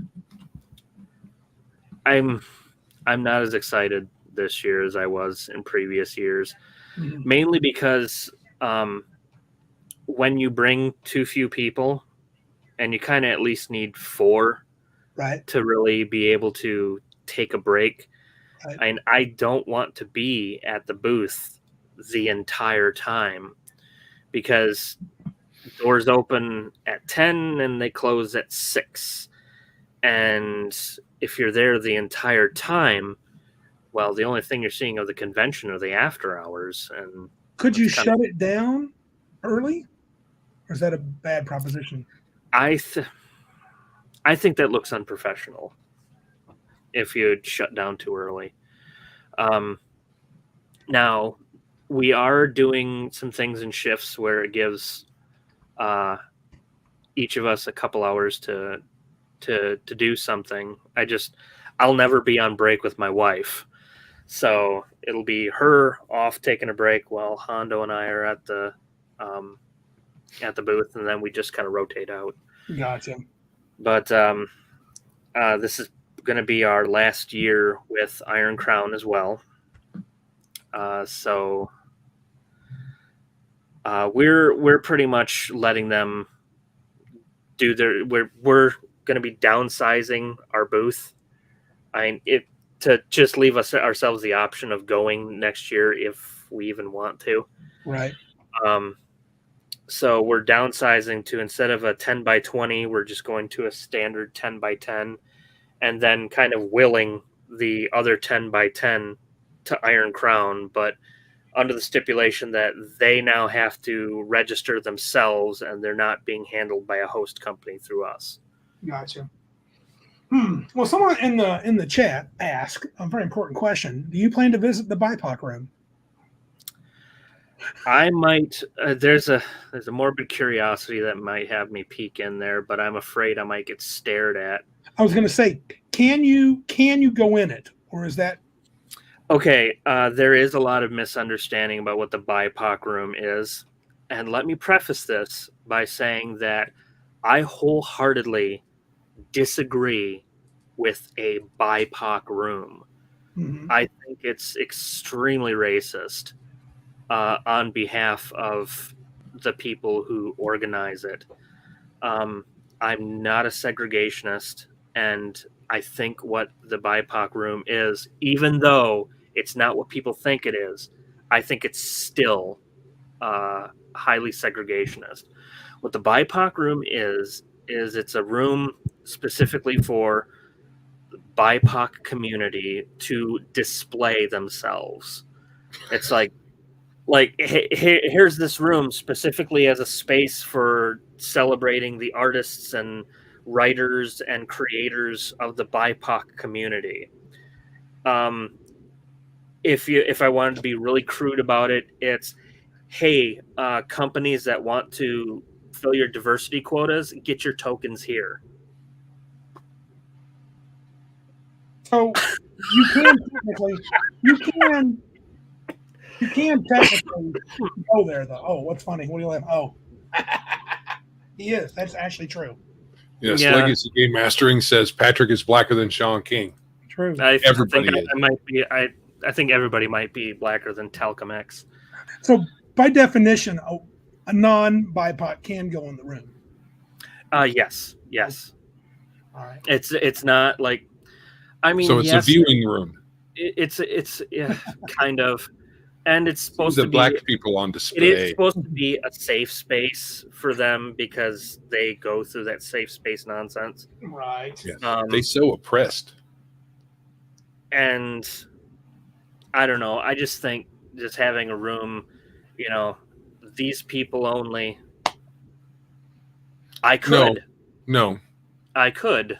He's of Indian extraction, No, Alejandro is Hispanic. Hispanic. So no. It's Why not? black indigenous people of color. So black people and Native American.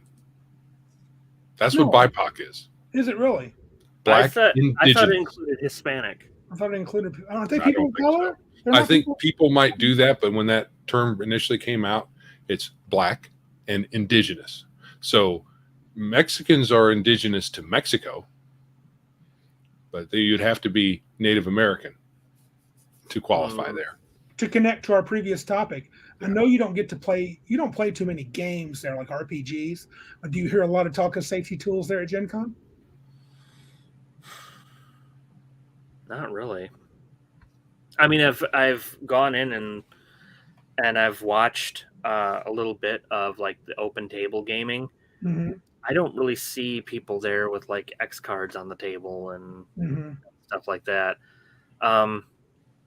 I don't know if it's just because people want a virtue signal, but I don't know. Maybe they probably have rooms where it's like safety tools only. Yeah. Well, you- I think that's BiPoC, black and indigenous, because they both share the oppression of the white folks from colonization. So black people were brought here as slaves. The Native Americans were largely ousted from their ancestral land, and so they share in that. I believe that's why it's all stuck together. I will probably stay away from this room only because I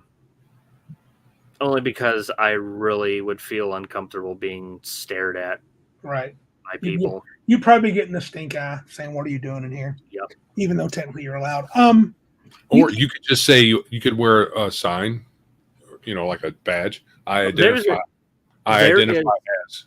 There is a safe space that used to be at Gen Con that I really miss.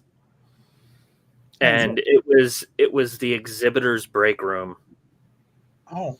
They had a break room. That was one of the ballrooms, and it was specifically for exhibitors and vendors. You could go in there. They had continental breakfast, and they had free drinks, and they had game trade magazines. Nice. That you could like sign up for, or you could just go in there just to blow off steam or charge your phones.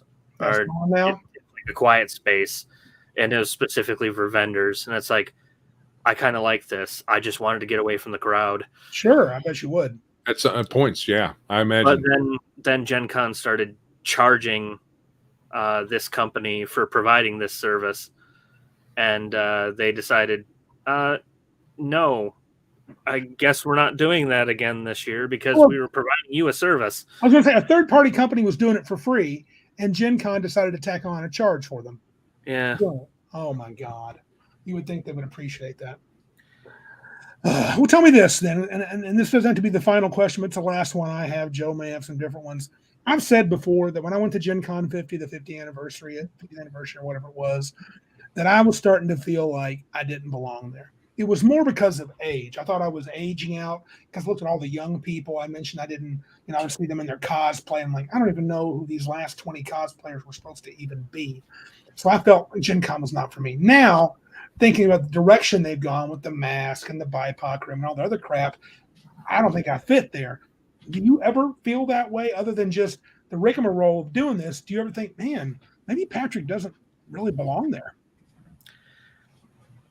I have on occasion felt that way. It's not an age thing. I mean, I'm only 41. Right. But there are, I mean, even my wife, who's 5 years younger than me, feels kind of out of it because of just some of the stupid things that have been happening there between the all the good things kind of being chased away, like a third party making exhibitors break room, Mm-hmm. and she was really skeeved by going to the ladies' room and then having some bearded dude walk in there and basically, people there saying he belongs in there. That And was my 3 wife years was ago, right? Okay, I'm using the bathroom at our hotel room then. Wow. So And that happened like 3 years ago, right? Or 2 years ago. Wow. and it there's some companies there that virtue signal about it. It's like if you need an escort, we'll help you out. And it's like, oh, we're resorting to like gang violence just so people can use the restroom. So Yeah. I don't know. I don't know if I'm going anymore. I don't think it might be a place for me. Yeah, that's a shame. Well, you can just help us get our convention off the ground, and Yeah, it'll dude, that's going to be a thing, bro. Yeah. So, I don't know if I get a few more products under my belt. Gencon is still a really great place to network, and so there's a lot of eyes that come by your booth. Mm-hmm. Fair enough. And we are going to draw the eyes to us. I mean, yes. just look. we have the face that will draw a crowd. Well, probably a lynch mob, but right. But there will be a crowd, and they'll go, "Oh, look, there's Patrick. He might have good games." Of course, I've also put a lot of time and effort into Brimley too, and he is a hit at Gen Con. Right, the kids love him, especially the kids. I would say, yeah, you may not want to give up on Gen Con just yet, but you'll know more this year. Yes, Joe is old. Yep, that's true, Powder Puff. That, and I don't have to really pay for the booth space until like January. That's the one I wanted there. Oh. Legion of Myth. I was wrong. The Legion of Myth video that popped tonight is an update video. Important if you want to enter the Palladium Books contest. He has a contest. Go run over to Legion of Myth if you want a Palladium book. Or if you don't, maybe you want to give it to somebody else. Either way, head over there and enter the contest. Yeah. Any last questions for anybody, either in the chat or Joe? Everything I've heard about Gen Con for the longest now has kept me kind of away from it. First, it was just cost. Then it was a lot of the other stuff that I'm like, what does this have to do with gaming at all? Right. And then, especially the last 5 years, accepting the COVID years, 5, maybe 7 years. When we first went to Gen Con, my wife and I, we looked forward to it every year, and we were really. Patrick looks weird. I have a familiar face. Who do I remind you of? Do you have a secret? Do I have a twin brother somewhere? I don't think so. Who knows? Hey, DM James. Maybe he's seen me on a previous episode of Biggest Geekas. Or maybe he's been to Gen Con and seen you there. That's possible. Maybe. You've been to several of them. If he's walked by a booth that had a talking red wizard hat, then yeah, that would be us. Mm-hmm. I just pimped you out a little bit there, I think. So, all right. Well, Patrick, hopefully you'll have smiles and a report for us when you come back. It'll be better than what we're hoping for.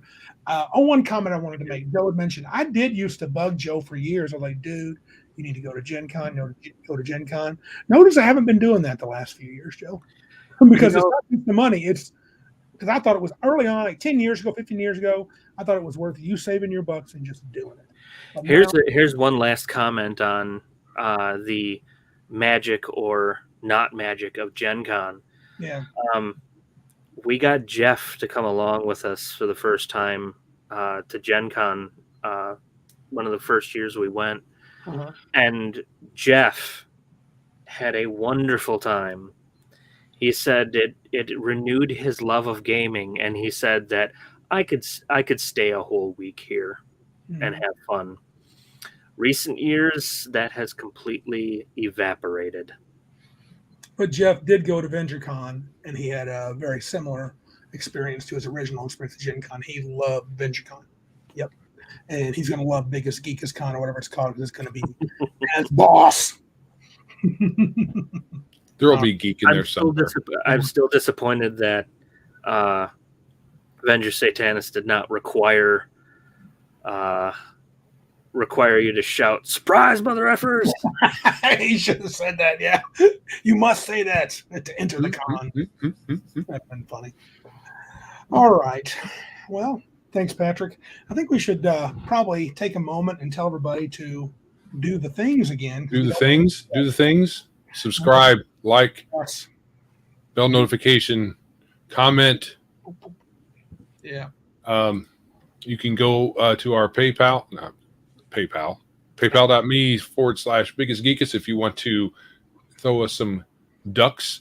Also, I want to mention a podcast app for those who are listening in and for those who are watching. I know a lot of us listen to podcasts on part of our day. Mm-hmm. There is an app called Fountain, where it's a podcast app, but they have kind of a inside currency that they use called C.A.T.S. If you know anything about Bitcoin, you'll know what that means. Otherwise, just consider it an internal kind of way to tip a creator. Oh, okay. Right. So somebody today just tipped our podcast 300 sats, 306, I think. Nice. That was pretty cool. So go to the Fountain app. If you know anything about cryptocurrency, then it will make sense. I don't have the time here to go into it or the really It will make dollars and cents. Right. On some level, sats are really small divisions of a Bitcoin. It's very tiny, and but it's kind of a burgeoning thing. So get it on the ground floor. Yeah. All right. I'm shifting to some random geekitude. We're going to jump into C.A.T.S games. There have been a few folks talking about the Blain Pardoe. I am not a BattleTech dude. I don't know if either of you. I've played it once or twice. I know our boy Tim Scott on here is a BattleTech guy. Legion of Myth was a big BattleTech guy. I did read that he said, my problem is I haven't followed BattleTech for about a decade now. I'm too much of a 30-25 era third secession war purist. The modern stuff, starting with Dark Ages, never interested him. But I'm sure Scott, though, has a counter to that. Oh. He wrote long before Dark Age. He's been with them for a long time. Oh. Oh. Max says, Legion has corrected me. Not catalyst, cuckolist. Do not official name change. Yeah. So if you haven't heard, make sure I get this right, they can pipe in. So Blain Pardoe, who is a prolific bestseller. Yeah, that was sad. I commented. Morgan Hazel, two of the kids, and went for years. They grew up there. They now made it too restrictive. Yeah, it's ridiculous.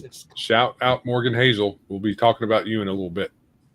So, I'm not familiar as much with Blain BattleTech. As far as Catalyst properties, I'm a Shadowrun fanboy. I love the pods. Was it called the Battle? That was fun. That was epic. That was super cool at Gen Con a few years back. But anyway, so I think we're bringing it up not necessarily for our love of BattleTech, no, but more for our hatred of cancel culture. Yes, because Blain got canceled, got fired, got let go by Cuckolist. For what? Well, basically, for being conservative. Basically, for being conservative, they claimed their statement was. Hold on a second. I want to see if I can find. I think it's essentially that people complained. The company wanted to stop the whining, so they said, "Let him go." That's essentially it. This is literally the only statement I found. If they haven't put one on yet, if they put a newer one up, please let me know. I think to me, it's an embarrassment. I mean, how ridiculous. Let's see. This is their statement.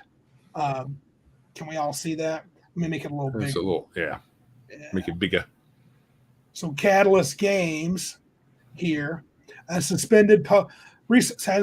recently suspended. I'll read. Let me get on the page. Recently suspended new works by longtime BattleTech author Blain Pardoe, primarily due to Mr. Pardoe's activities, which do not align with Catalyst's publishing vision. You mean making money?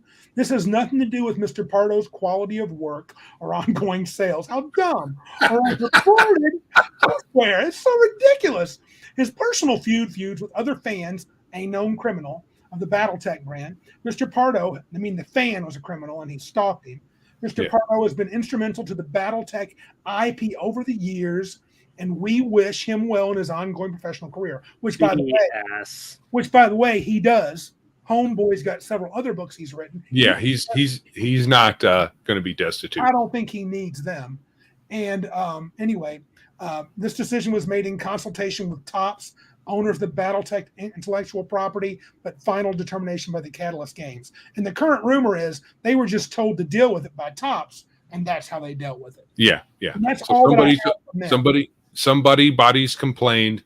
I can't imagine it was merely this one dude or individual that complained enough. It was probably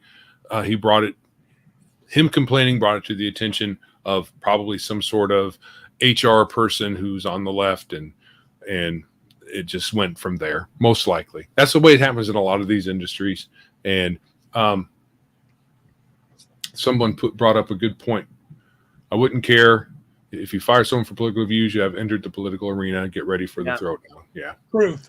Oh, hold on. Sorry. Stop it. Okay. That's exactly it. Trads, traditional people, usually don't make a stink. We don't tattle usually. We learned our lesson back in the day when people back in the day were trying to be prudes. So I think we learned our lesson. We conservatives. Anyway, trads usually don't make a stink. So in order to shut up the commies, they bend the knee. Yeah. And trads and conservatives will have to start making noise and punishing those companies. Right. Yep. Don't give your money to people who hate you. Correct. Yep. That just beats that even closer to home. I just can't. I just can't, dude. That's ridiculous. I'm not even a BattleTech fan, but screw Cuckolist. Who cares? Right. Reason number 500 why I want to have my own game company and make my own games. Yeah. Yes. I get that. Did you want? Because you know what? I don't care what your political persuasion is if you want to buy my game. Correct. That's the way it should be. That's the way I'm going to be. Well, and that's how our biggest GeekisCon is going to be too. We're not going to say you can't do here because you're left. Come in and play your lefty games. Bring your safety tools. We're not going to have them. Yeah. Right. But anyway, so yeah, that's about all that I know. I know it was ridiculous. I would say there's a guy. Who's the dude that he does a lot of? Oh man, Archcast. Check out Archcast article or his video on that. He goes into some pretty good detail. And I have a bunch of links that you put in. Yeah. Max just sent me one. Cool. You can. That is. I thought we had this link, but we did not. Okay. It's his words on American Greatness is a website. Yeah. I'll post this too. It's not too long, but we're not going to read a whole bunch of that stuff. But shoot, bro. Hold on. What? Darth just got here. He's going to need us to start over. Damn it, Darth. I'm going to remove your name from discuss this. He's out. He doesn't get in the contest. Sorry. Yeah, your name's off.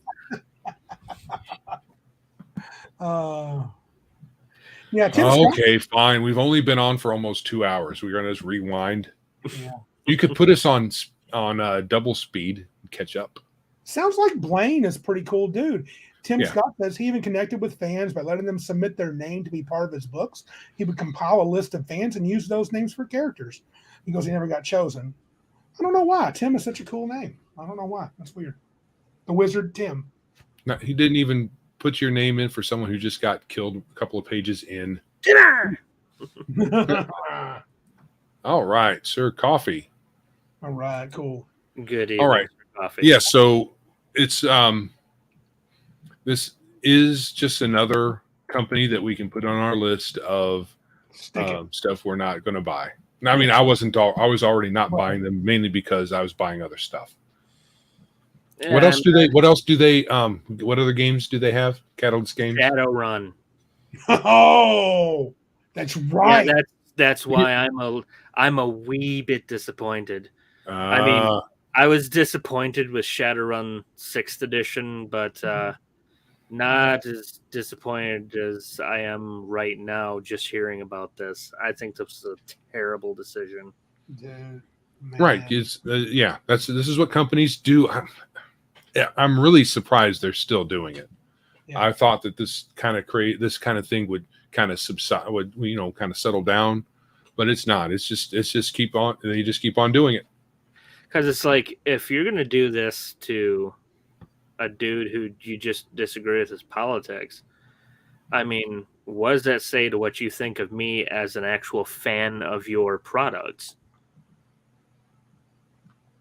Legion of Myth. Shadowrun uses the Q system, which is the shittiest blankety blank system used to Cosmic Paytor. I don't know what that is. Do you know what that means? Cosmic Paytor? I don't know. Is that Cosmic Patrol? Oh, yes, that is an old game. Yes, Cosmic Patrol. Yeah. Huh. Yeah. Alrighty. Welcome, Sir Coffee. Oh, someone's saying cool icon there. It is a cool icon. Yeah. It does. Oh, guess who? Hopefully, my wife is still watching. She would really like that.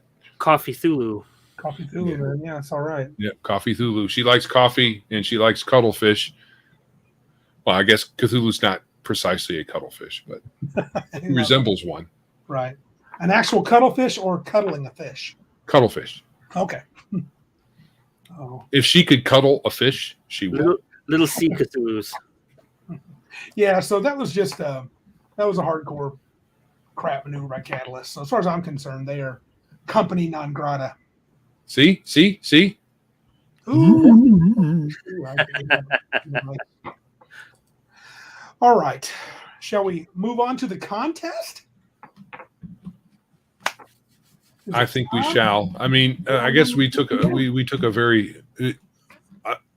Since we don't really know the game very well, BattleTech, there's not a lot we can say about it. Yeah, we don't have a lot of comments. We can say this much. I know I've been watching the stream. Those guys, the guy's prolific. A lot of books. He's been there since essentially close to the beginning.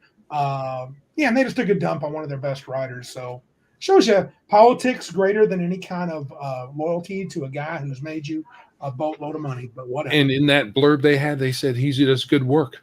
I know that was the dumbest thing. Well, it has nothing to do with how great his work and how much money he's making. We're just stupid, and we don't want money. Well, you know what? I'd be happy to oblige. Anyway, yes. Contest. Yes. So let me bring up. We have 30 people entered who went to our web. Yes. D30. And we have a D30 because you can DCC can be blamed. Well, I guess there was D30s before DCC. Yes. Yeah. Hard to believe. Yep. Are we ready to roll? Yes. All right. I'm rolling. Roll. Oh. Right. As we check, and it is number 7. Number 7. 7 is the winner. 1, 2, 3, 4, 5, 6, 7. Lucky number 7. Eric Chase. Eric. Hey. Who's not here? He's not here in the list, but he entered this contest a little while back. Yeah, about 7-8 months ago. We got his email. I will email him and ask him where I can send it to him. So, yeah. Awesome. I got to get him his replacement shirt. Yes, well, this is after cajoling people for the last year and a half. Yeah. So this is cumulative. To enter your contest, though, do we have to be a member of your channel, Max? I forgot. Your Palladium contest? He has a a thing where Okay. you can go find out how to do everything. I will go look and see. I know. I thought he did that. I'll look it up. Don't worry. You don't have to answer me. I'll actually do my job. All right. Yeah. So Hey, Eric Bruce. needs to let me know. I'll email him. Bruce. Hey, let me. Oh, he's just a subscriber. All right. Cool. I'll look at your stuff. I know you don't like repeating yourself, and that's fair enough. You shouldn't have to a loser like me. So yeah, I will contact Eric. He can choose which one of these game books he wants: Traps and Treachery, Feng Shui 2, or Rack and Veil. So very cool. Thank you, Max. I appreciate it. I'll check it out. Link on Discord. Next show is episode 100. Oh, hold on. Oh, You're skipping things. Oh, I did. Go ahead, dude. All right. So Big Geek Emporium got some good news today. You like good news? Someone gifted us $500. Whoa! And that brings our total over 2,000. Hey, that big we have brought spender. in. And that means our first threshold was achieved. And I have just now, this very moment, updated the coming soon page over at biggeekemporium.com. Nice. By the way, are those recurring donations or like monthly? Oh No. no. They're just one time. I mean, you can make one like that if you want, but I don't know if anybody wants to make a recurring $500 donation. That's a lot. No, those are one time. I'm talking about if I want to throw you some extra bones. If you want to throw some extra, I will take it, and it does not need to be recurring. No. It's not set up to be that way. And I don't know that there's any functionality in there for you to make it that way. Well, it's just a one-time deal. Is the biggest geekest money going towards the Geek Emporium? Yes. Yeah, that's what this is. Then I already have a recurring payment then. Yes, you do. Oh, you do, yes. Yes, because Pat here is one of our only two. Arnman is the other one, if he's still here, that do a recurring contribution to Biggest Geekus. And now the Big Geek Emporium, now that we have, I'm going to see if I can maybe share this screen here to make it more interesting. Let me do this, pluck it down, put it over here, then back there. Lots of clicking. I'm moving things around so I can share the screen. And here we go. Nice. So yes, we are up to 2340. And the latest big donor actually showed up. I don't know if he's still here, he or she. Don't have any idea one way or the other, but I do know the name. I'm always kind of leery of just blabbing out the names of folks who are donating here, lest they meet with some sort of retribution of some kind, though that's probably a little paranoid. Right. Anyway, so we've reached $2,340. Oh, I didn't update the percentage, so it's 23.4%, awfully close to 25%, which is really cool. Nice. A few days ago, I put up some interviews that I've had with regard to it and some screenshots of the current state of the site. And for the $2,000 level, I've shown it to be unlocked, even though we don't have a specific day to that it's going to open up. I'm hoping that it is by the end of August, if not sooner. I did run into a little bit of a snag with a particular requested feature. I'm going to try to get that worked out, though, especially if I can get a little more so I can hire maybe somebody to do it. It's from what I'm able to do with the software I've got, the feature requested is for the vendors to be able to send out emails to their customers. And I don't see an easy way to do that. From me, a non, I have no idea. One thing I know is this. Remember, I mentioned those two guys I met at VentureCon. Would either one of them be helpful, do you think? Me to send you their Maybe. names? Okay, I'll send you their names. I meant to do that. I'll send you their names and contact information. person you said that does the back end stuff, that would be the one. Okay, sounds good. So when for you anyone guys, who's when you guys start doing this, you guys definitely need to have like a set of modules that you guys put out with the Biggest Geekus brand logo on it. Have it big there, and Biggest Geekus presents X module. Secrets. Oh, okay. Okay. Forget everything I said. Pay no attention to the words That's a great behind it. idea. We will put that That's a in. great idea. You should take it under advisement. We'll take it under advisement. Hey, Matt Barnaker, glad you made it, bud. All right, cool. Better late than never. That's right. We're glad to have you, man. so Yeah, cool. so Great. this being reached, this milestone means that I will have to be more motivated. I'm taking next week off. So what I'm hoping is that I can at the very least have the site up and usable for PDFs Ooh, that'd be awesome. by the end of next week, maybe mid-month at the latest. Cool. If I can also get the print-on-demand books things sorted out by then as well, then we might be able to have a functional site before the end of the month. And I know there's a lot of people kind of chomping at the bit for it to get done. Sure. Well, a lot. It's a few people who've messaged me. They want it to get done. So It's a lot, Joe. Don't backtrack, baby. It's millions and billions of people. if the folks that listen to our show, we have about 300. Mhm. Some of them, hopefully all of them are living, breathing people that watch it at some point. Hopefully. And some of the other shows and podcasts that are associated with us, if they combine forces, like, what is his name? Captain Power? No, Planet. Captain Planet. Maybe we'll have enough. Max has a question. Can he use big?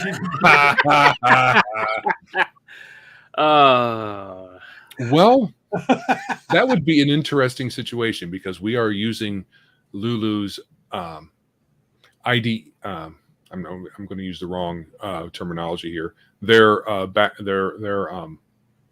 program, Lulu's program.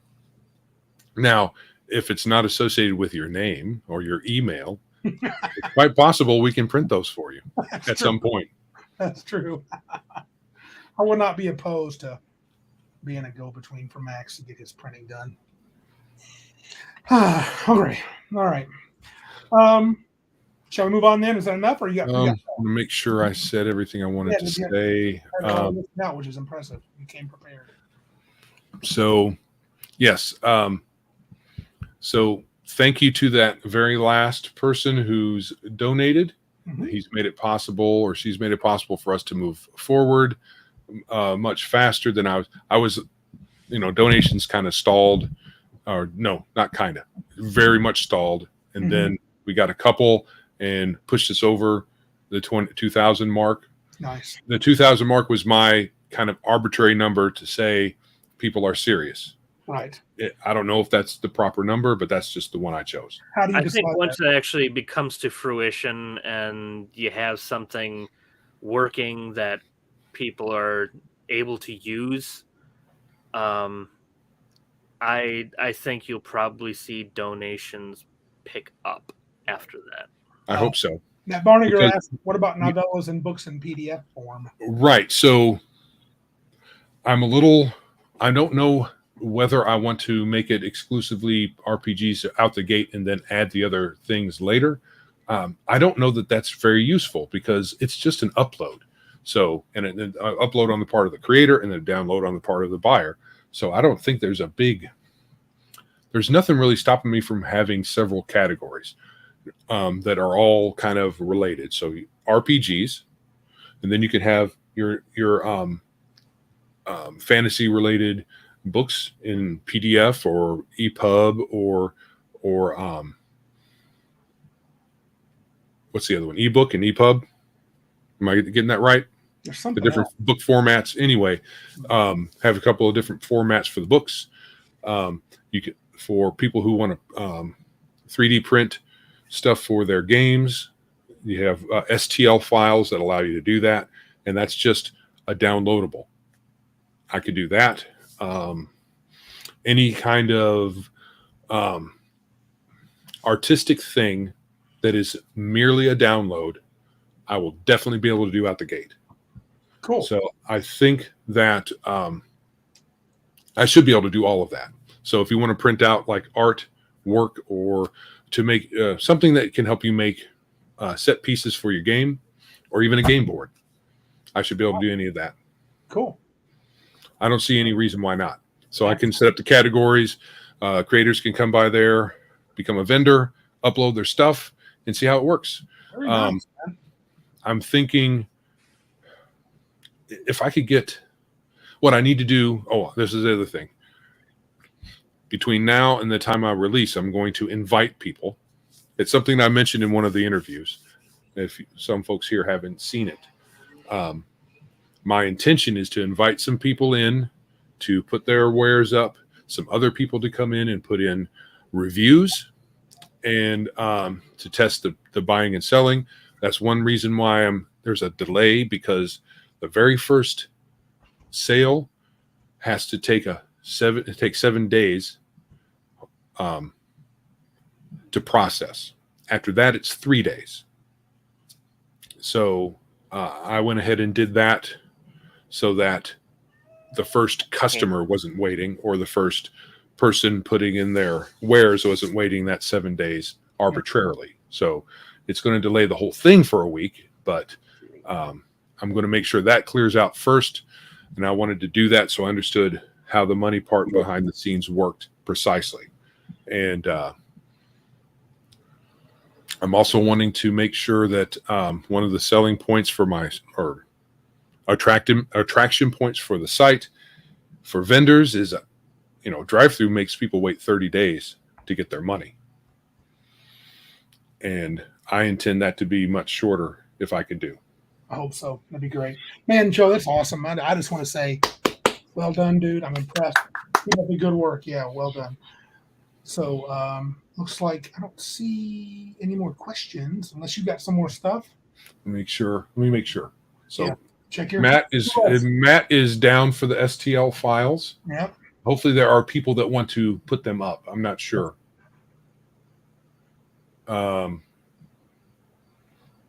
Let's see here. That is about the only other thing. Someone, novellas, the STL files people like. Okay, yeah, cool.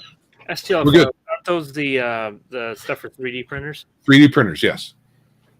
There are. I think there's STL, and I think there's another one.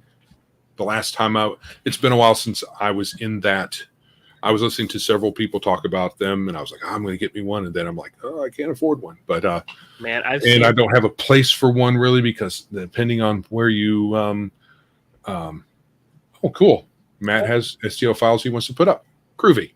I've gone down the rabbit hole of looking through STL files for miniatures, and man, some of the ones they've got out there are just absolutely chef's kiss awesome.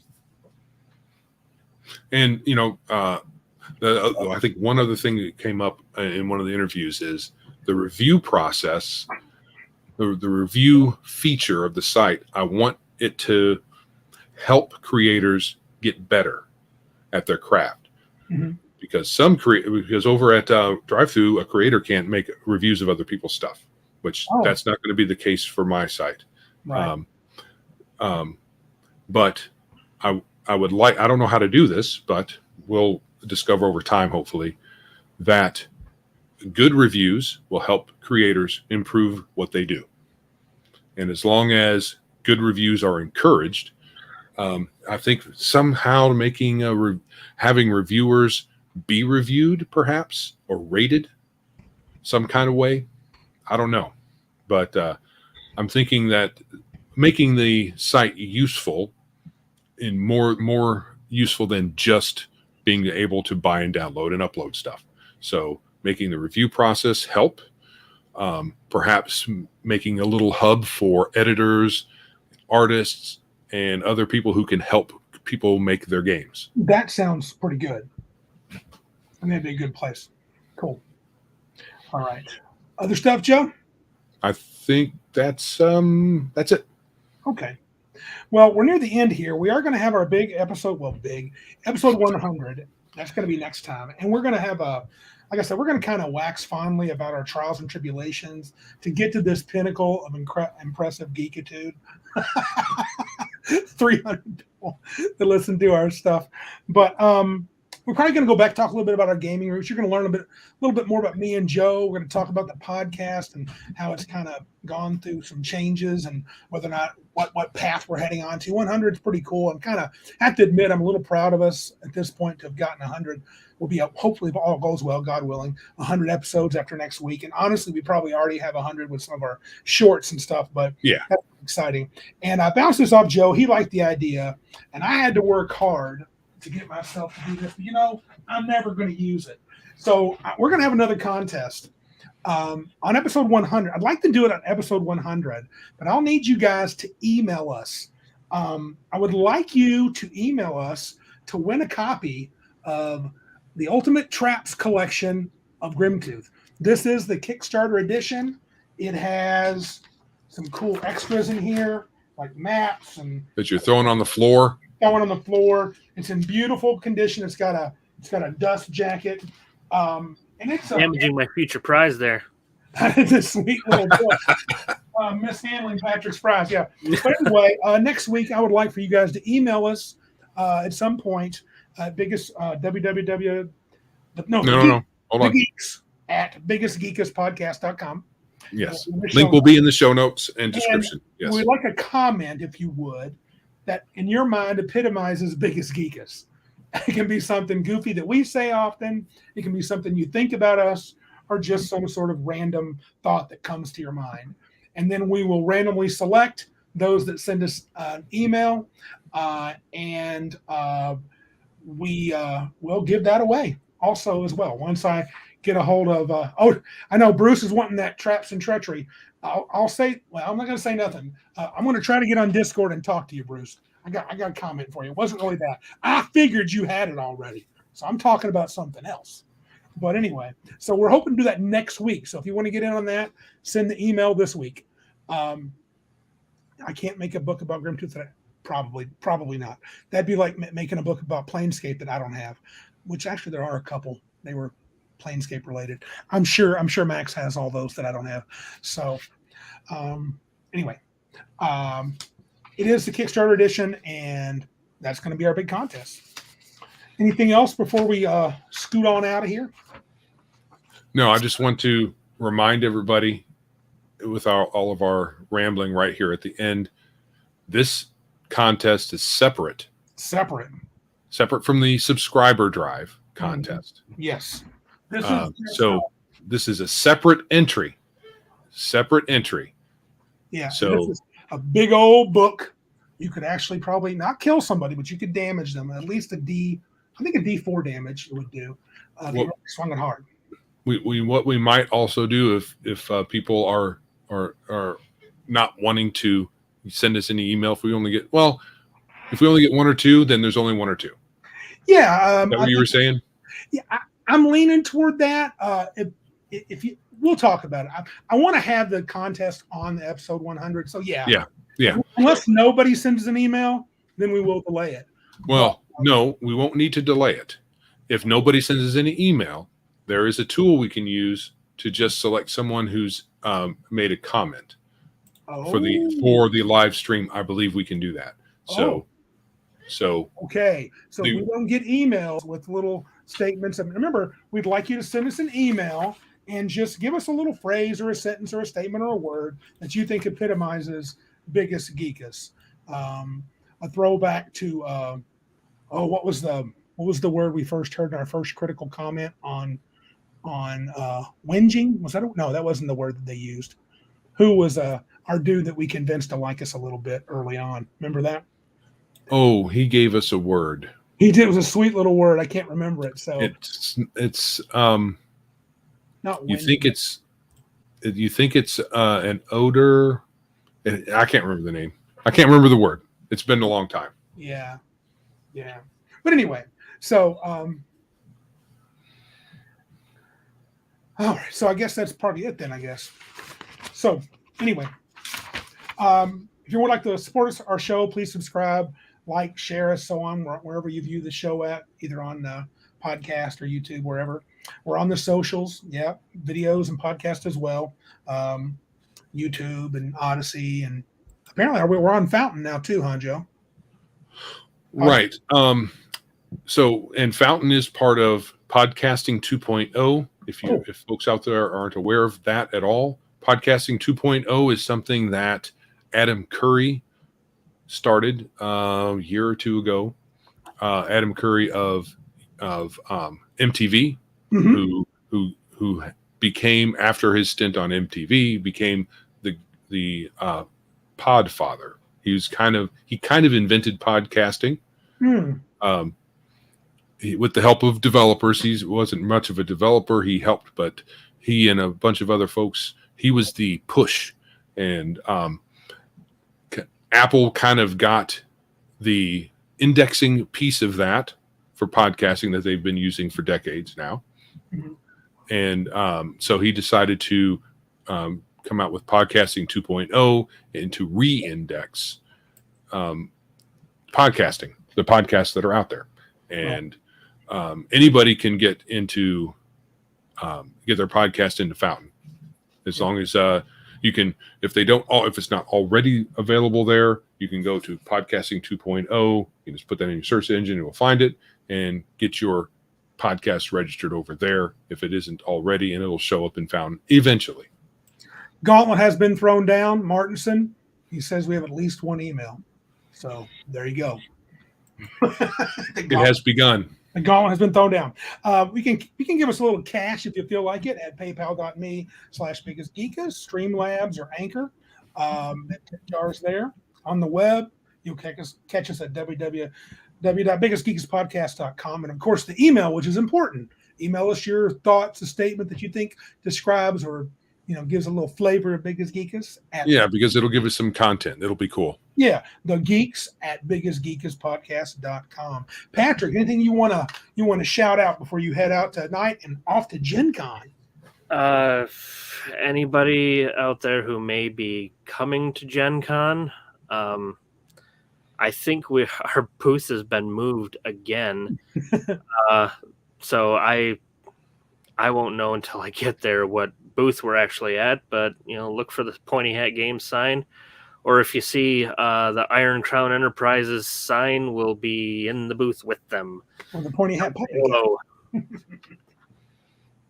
Yes, if you go to Gen Con this year, look up Pointy Hat Games. Absolutely. And tell them Biggest Geek has sent you. And Elemental Complex is what you want. We would like your money. We don't hate you. Right. Oh, our man made a good point. The booth has been moved to the double mask area. Oh, Iron Man, you're all right, dude. Oh, anyway, I guess that's it, man. Patrick, thanks for being on. Always a pleasure. And this is Randy. This is Joe. And remember, if you can't be big like us, then be geeks like us.